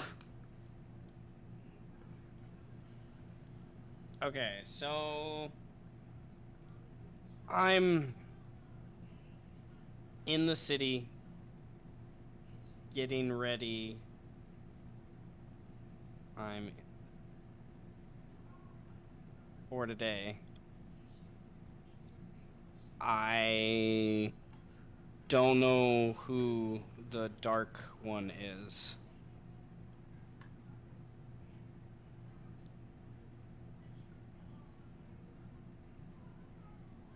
That's all you get. that fucking bitch! You know Still what? Let's on just that. leave her. Let's just leave her to die. Fuck her. Oh.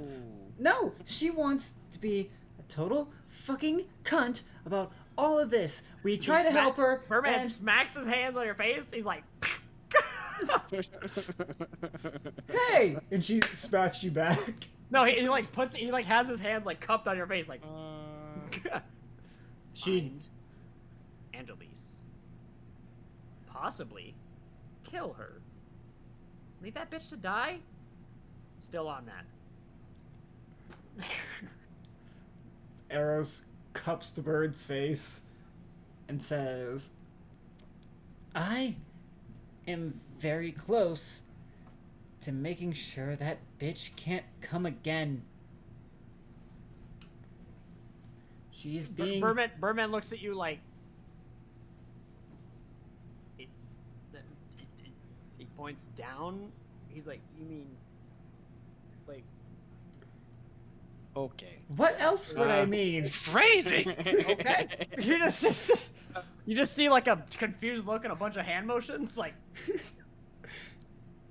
She shouldn't have come back to the city in the first place. So why don't we, you know what? What if we cut off her legs and drag her out of the city?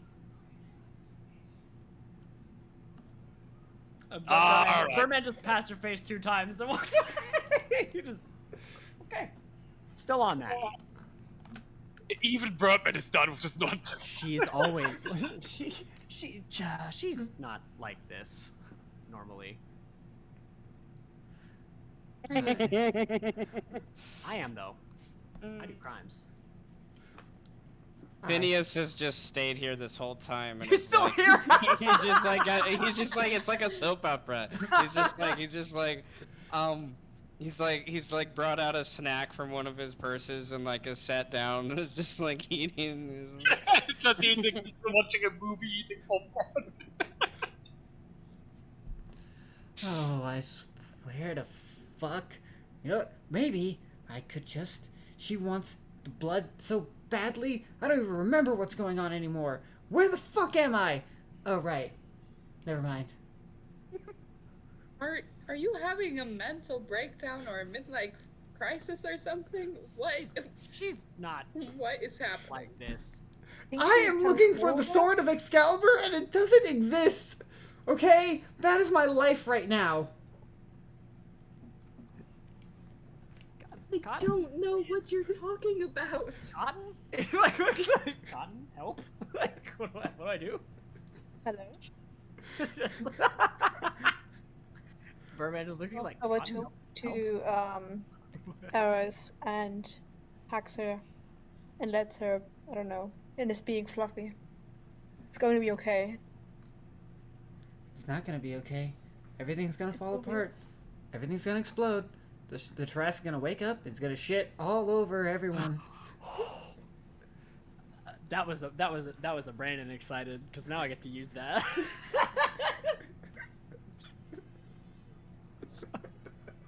I'm writing it down. Terrasca's gonna shit all over the place. It's not gonna be okay. Everything is Probably not gonna be the- okay. Probably Trash distracted is enough gonna by wake Riot up. will It's shit gonna all over spit the on whole place. everything. I You don't know want what? this character to die. We should go. We should go to Tailstones. No, we should go to Sage's Row. We should get steal a bunch of bombs and stuff, and just what? Let's just blow up the Tarrasques then. They want it dead so badly. Fuck. What if we just load it with, let's put 20 wizards in there and see what happens. So Strike would lead some wizards into the Tarrasque, and these wizards would be willing to and give their life for this cause, and then we'd also plant some bombs in the, I guess, general area, and then blow it up. Do you think we'll just? Oh, but I'm the crazy That's one. where Strike comes back with the kids all confused. They're like, I'm gonna do what now? Come back. It's like the trash gonna wake up. It's gonna shit on everything. This is just gonna What are you guys talking about? fucking on one. Mel is just in the corner. She has a hand over her face, just Look. looking on in absolute horror. Isn't it when a body dies, it releases some type of gas that's flammable? Why can't we just do that? That's true, yeah. No. Let's just see what happens, 20 No! metric fuck tons Um, of methane and just light it on fire. Another horn blows. They go off every 15 minutes at the festival to let you know that, hey, we're counting down to when the blood flow begins. Birdman claps and he's like, go to Sage's Row, Northern Warehouse, God Butcher meeting. Yeah, let's do it. You know what? Yeah, let's do it. We're I'm still gonna- on this. I'm gonna go cook some steak. Be right back. Soup? Eris, We're still on this. Eris runs back. Why to the is house. she going to cook steak? We need to. Here. It is right here. Let's go. He just walks away. We go. We go now. I think I'm going to go check on the kids. They did see. Strike brought the kids. Oh, the kids are here. They're right here. Yeah. Why do you have a pack of children? Why do you have a pack of children? Someone's don't gonna have take any- care of them.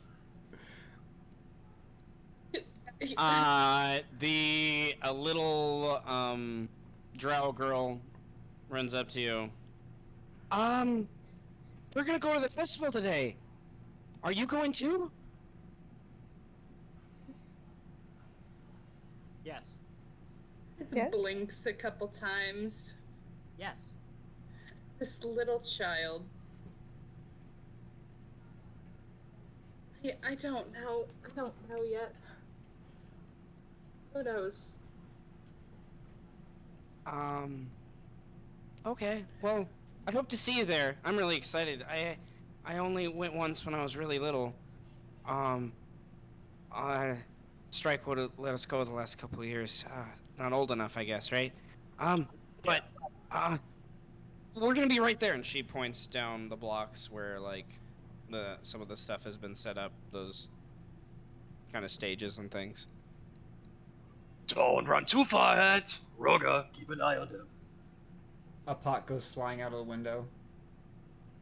Ding, ding, ding, ding. What the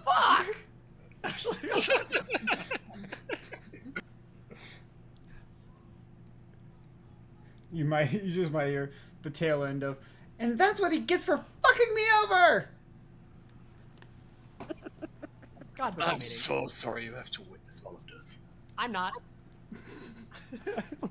God, what's your meaning? Okay, Is this so talking to me? Yeah. Okay. We're all talking to you now. Okay.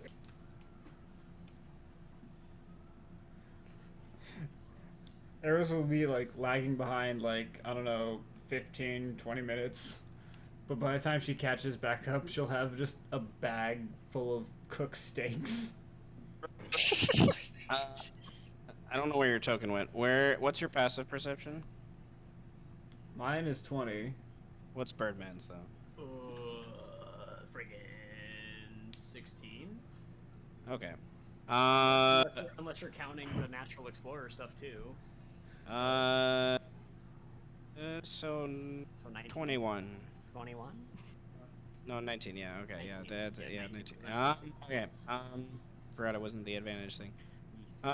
Okay. So Birdman. Let me back on the thing here. Okay. So you guys. Birdman's turning down. You guys are discussing this. The kids run past you to go to, claim their spot as people start to do so. The hour or so before the festival truly begins. And off map, we'll say, like down the ways to the south part of the map, you guys see Birdman first, and so Birdman, you can control the delivery, I guess, of this. You see first, Birdman, the gym with another Lupin, and then skittering on all fours behind them are Tori, obviously from the 10th house.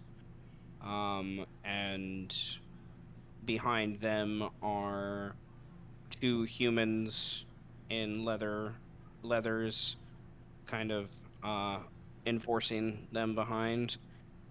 Jim is either wanting to talk to Terry or you guys. That's the only reason why he would come to this part of the Okay, city. I walk over there. I take a person who can actually speak. I don't know who's the nearest to me. I'll volunteer. It's Mel by this point. Oh fuck. Okay. Well, you're gonna meet our crooked cop friend. Congratulations. Oh, good. I walk over and I bring you to him. Like Jim.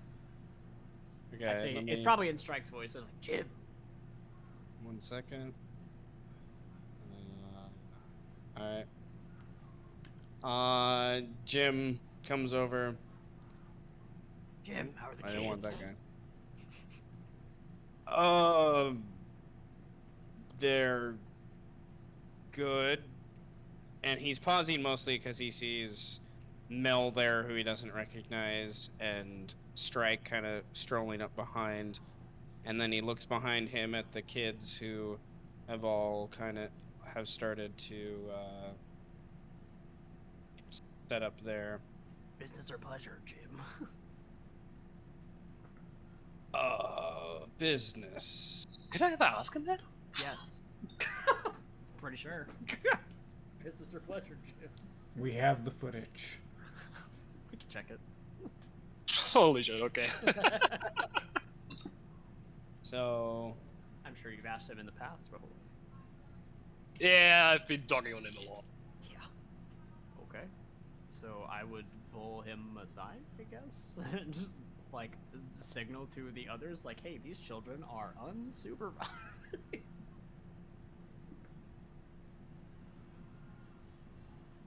So, Okay. just You let mean Strike know. unsupervised? Rogo's right there. Well, All right. like, you're not here. So you signal to Jim to come off to the side to speak to you. Yeah. Okay. You'll Okay, where do you pull him off? Probably like over here, like probably like out of reach, like because we're still in the neighborhood, right? Okay, yeah, we're still in the neighborhood. Okay, Yeah. so we come over here. We'll say he kind of Yeah. walks over here, and Yeah. he leaves the people he's with over there, sort of by the kids, on the other side of the kind of small house there. Do you drag Mel over there with you? If Mel He'll decides to follow. come, I yeah. guess. Okay. Um. Oh, Jim, Mel, Hmm. Jim. Pleasure. Jim nods and um. What? He says in his short, curt manner. He like gestures like you obviously want to talk to one of us, and I'm the only one who is sane enough to do so. I was like, here. He backsteps and realizes that he thought you wanted to express something to him, and then he's like, "Oh, I thought as the lawyer for your two compatriots, you had been aware of the situation. But the festival has distracted many of us. Um, kind of cups his hands in front of him, almost like crossing his arms, and oh, there's a tight situation that has developed in the last 12 hours. The stage courts were, I think, vying for something of a grand spectacle, and their most recent query from the sixth house unfortunately has been slain by unknown means. So they have moved steps at some coercion and persuasion, I think, by Altapar, that Strike and Eros are to report to the stage courts as part of the opening of ceremonies. Um, I'm here to arrest them. Why? Um, he looks back over his shoulder. Altapar has some tight friends within my house. A uh, he's getting uncomfortable speaking these things to this person he doesn't know. He's like, can I trust her, Birdman? We're still on that. He's staring at Mel. As a PI, I can assure you confidentiality is key. Birdman looks at you like, you're a PI? Like, it's like, This is awkward. yeah, he's like, this just got really awkward. Like, Well, wish I would have Currently known that. in your service. Like, interesting. Well, that's a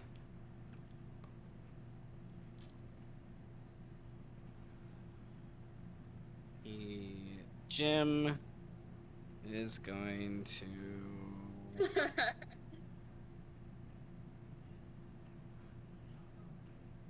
Okay.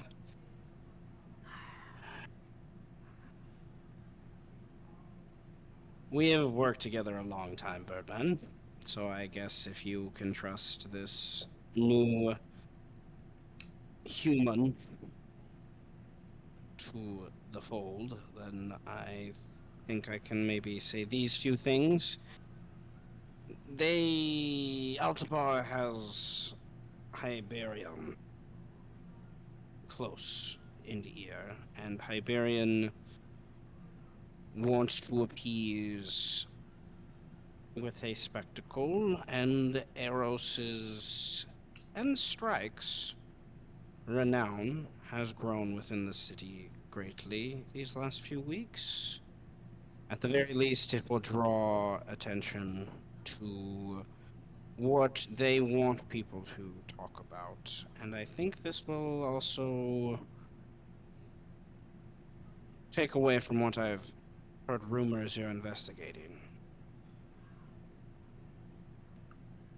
It is a counter move, I believe, by Altapar, nothing more. But I am bound by the laws of the city to uphold this.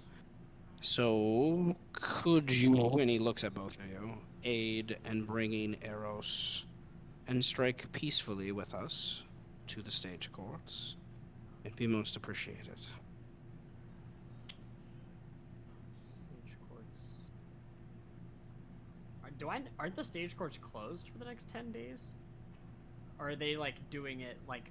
Are they doing it They're for closed this? for like official business, but they do have like They're using it for this. they have like a couple performances, like not really like court proceedings. Like they do.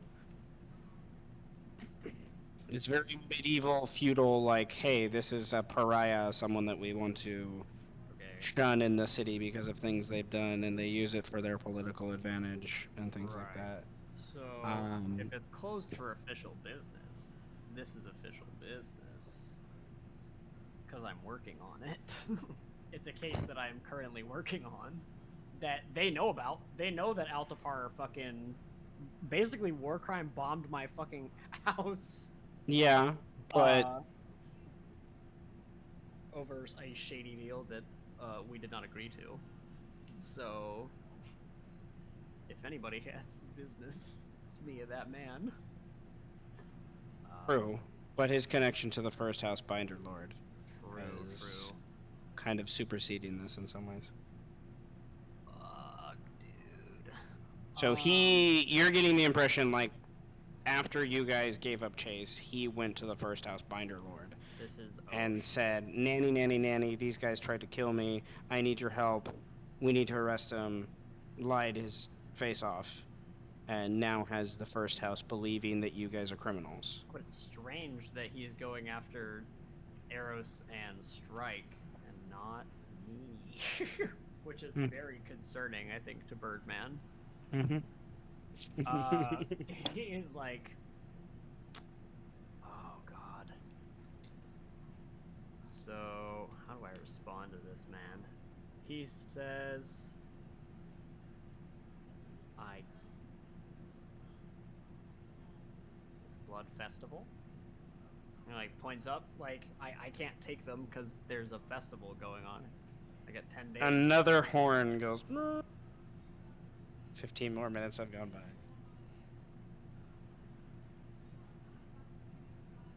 Official business. 10 days. Blood Festival.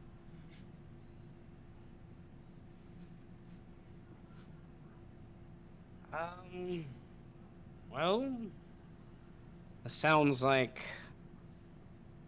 something they're either going to sit on for the 10 days or handle it unofficially off the books. My hands are tied without breaking my own vows to my house.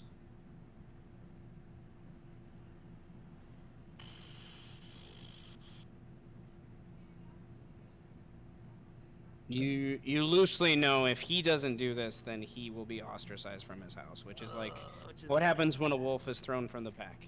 Which is really bad. Yeah, that would suck really bad. He finds a new pick. He is welcome here. He says, "Oh my god."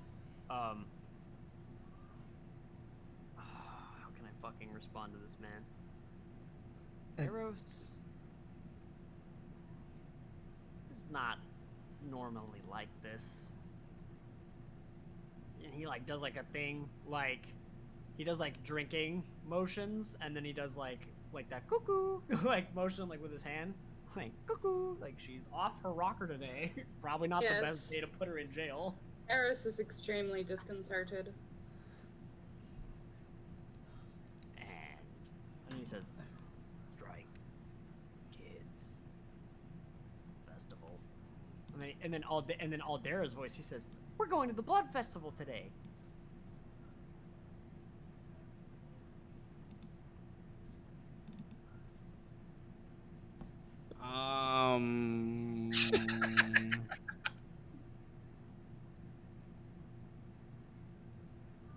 Jim, I So might be able to postpone this maybe for a few hours, maybe, but they will need to be in lockup before midday to be sure. tomorrow. He shakes his head.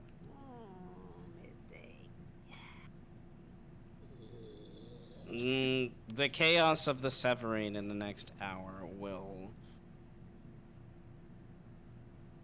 allow us some leeway, but once the first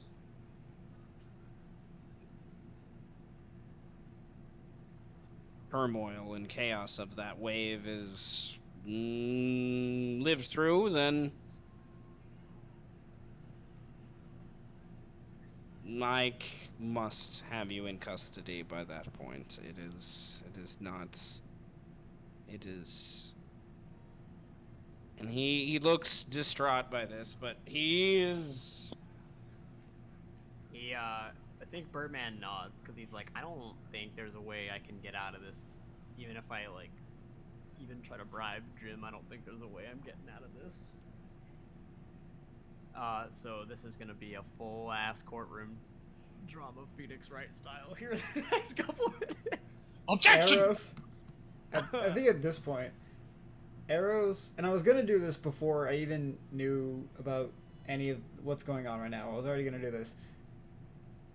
Arrows walks out the house disguised as a really old lady, and she she got some of her clothes to actually physically wrap up her body to add to it, and she has a backpack on filled with the steaks that she cooked, and she is going to avoid everyone and like walk around the buildings and leave for Sage's Row on her own as this old lady.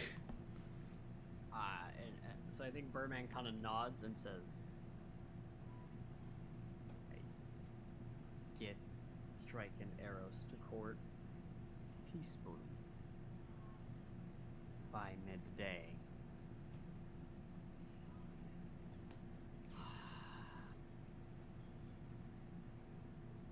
Nick kind of like nods his head, like, "Okay, I will try my hardest, Jim. I will fucking absolutely try my hardest to do this for you." And Jim looks at Mel to make sure Mel is agreeing as well. Just like a little nod. I will not interfere with your actions. Well, he kind of huffs and walks over to one of his superiors and kind of is like, okay, obviously explains sort of the situation. And those of you that have a passive perception above 15 see this old lady walking through this area. That's what I'll say. Roll an insight. Yeah, do we see anything Why the fuck is this peculiar old about lady this? here? Yeah, it's she's the backpack looks really heavy. Let's say. Like Eros is hunched over too. So. Well, okay, Eros, what's your passive performance? It's let me check. I think it's a 19 though. Yeah, it's a 19. Okay, so insight or perception to see if you can get past her performance. Okay, I'm gonna need to use it. What is wrong with my rolls today? Yeah, I want to use my inspiration as well. I need advantage on this man. Okay. I need to know who this woman is. Oh my god! I need to know if it's fucking Eros or not. I think I just Oh, want to know it funny. anyway. She said she's gonna cook steaks. This is already steaks. Like, how is Eros can disguise herself? It's Strike.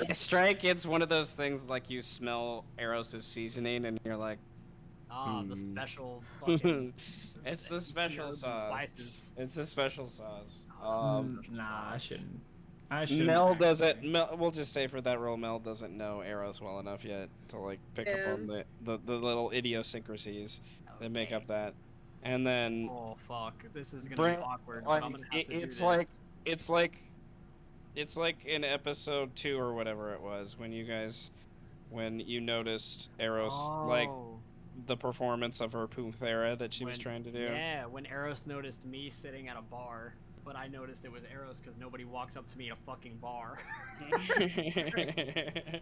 Yeah. Yeah.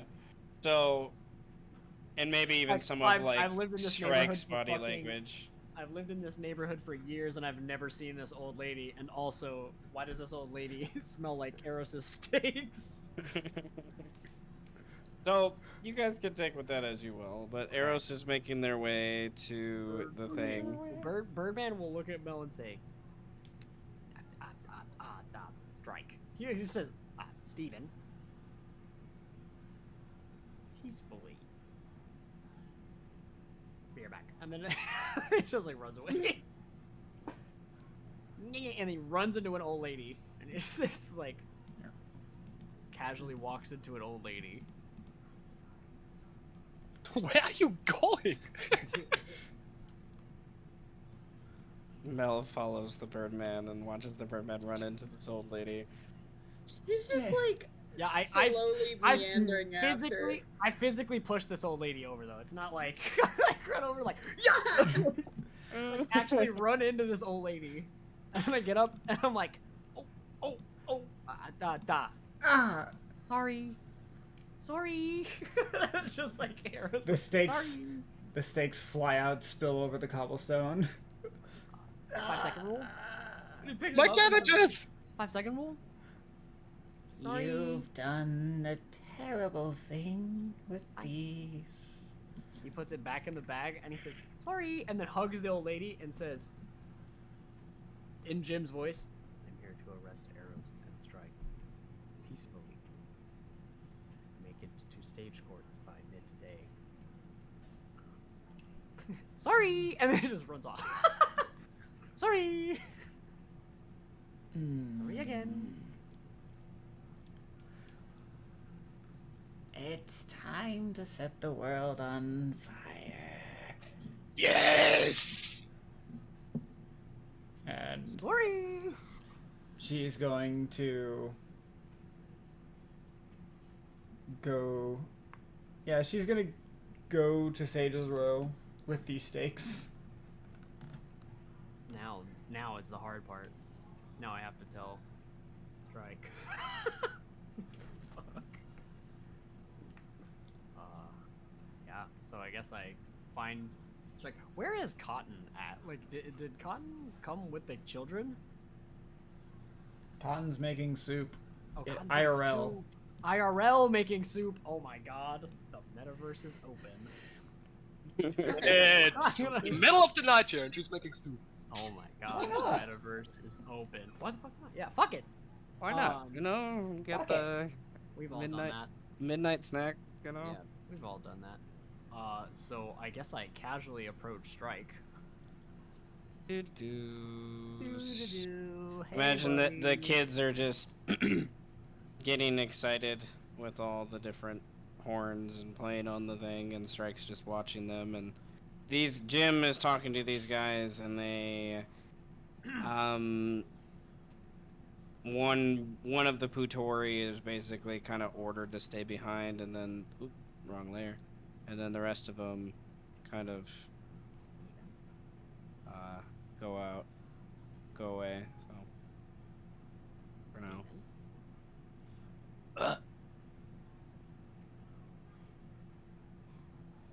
What's the matter? Jim.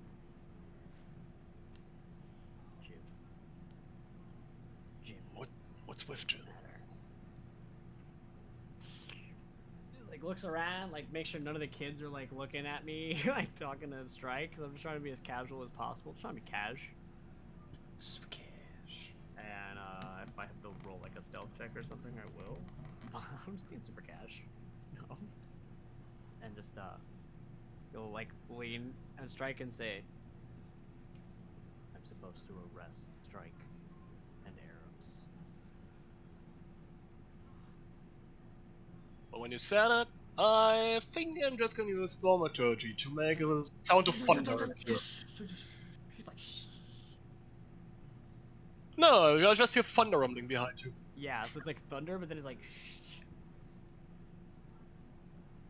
For what reason? Altapar.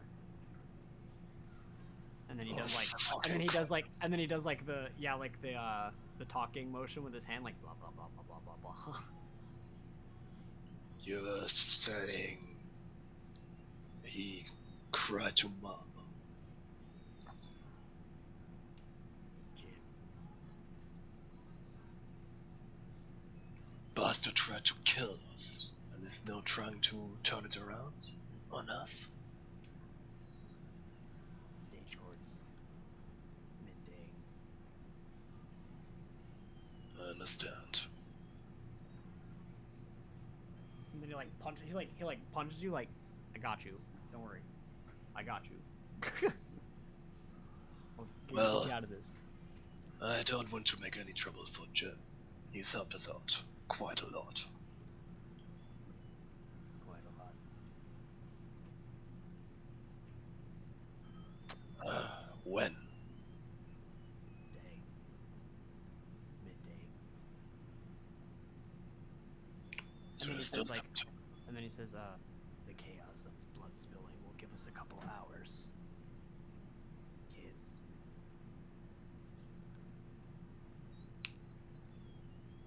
Fuck. Birdman, you also know from Mel that you guys have limited amount of time to catch that meeting before Yeah. it probably So will be gone. yeah, so I say I gotta go. Like I like in like the way that Birdman can't say I gotta go without saying I gotta go. He's like, I got you. He once again he like punches you like I got you. Don't worry about it. Just the kid's gotta come home so you can go to jail. I guess it's like. And I got you. But then he runs up on all the kids and he's like, kids. Kids.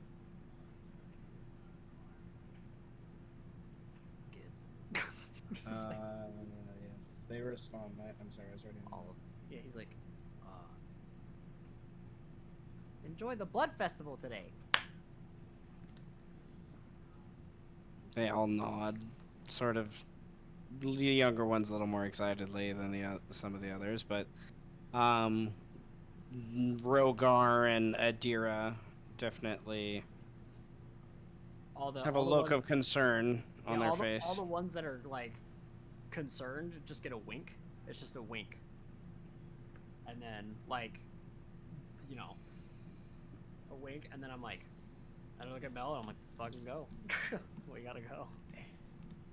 Yes, we have Probably, a short time. I should probably tell Cotton too, but I don't know where Cotton's at. I don't know if Cotton's around too. We'll say for now they are, because... She's back though. Oh, there you go. Are you back for making soup IRL? Yes, it is still like. Did your sanity drop because you made soup IRL? Yes, it did. I made like sorry. ramen soup. Oh, Like still, I don't know. sanity Soaking. increase. Instant ramen. Soup? Damn it! Now I want So, ramen. Fuck. Yeah. Did you get the soup at the clothes store? Yes, I did actually. All right. So I'm just like, I gotta go. Yeah, Okay. in a couple hours. So I just. Well, it's less than that, because you guys just talk for a while. Yup. Just like... It's cool, man. We can make it there. It's fine. You guys, We're fast. Cotton, the group is... How do I word this? Altabar used his political influence to send the police to try to arrest Strike and Eros, but Birdman was able to convince them to postpone that until after the inciting incident of the festival. The group also is aware of a God Butcher meeting that's happening in a odd part of the city before the festival, which hints to maybe Lady Angeli's is participation. So the group is splitting. I'm not exactly I might sure what ask is. Cotton if she wants to come to I feel like that. Cotton would like spend the day with the children, Okay, yeah. supervising them. Well, then if you're supervising children, then I need to tell you that their dad needs to go to jail later today. Oh, that's rough. I don't know. Yeah. So I It's guess rough what out here. Birdman does, I suppose. Like, I mean, he would come up to you and, as casually as possible, kind of tell you the rundown of what happened. But is he actually going to jail? Yes. That's unfortunate. Yes. I will see. Should I tell the kids? Ooh, no. I won't. Okay, then I will just. I hope that Strike somehow won't go to jail. But if he does, I think you would tell me, and then we can see what can be done about that. Until then, I will have a nice day with Enjoy the blood festival. Strike's children, I guess, and the Blood Festival, whatever. God Butcher meeting. And he like does like a thing like with his watch, like I gotta fucking go. Like I gotta go.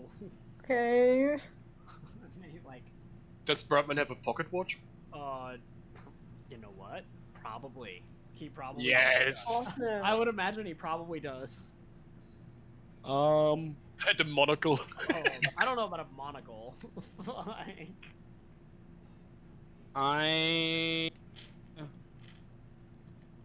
cracked and fucked up, but yeah, he probably has them. Okay, well, as Birdman, Mel follow behind Eros disguised as an old woman, and they go to the Sage's Row warehouses for this secret meeting.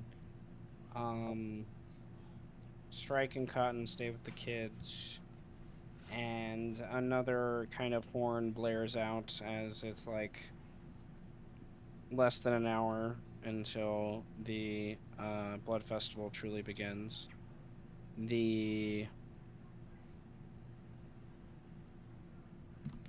I'm gonna I think we'll close with that kind of imagery of you guys kind of separating, walking through the streets, the citizenry gathered on each side, kind of with buckets and everything in tow. The excitement you guys kind of push through to um, go to a part of the city that usually,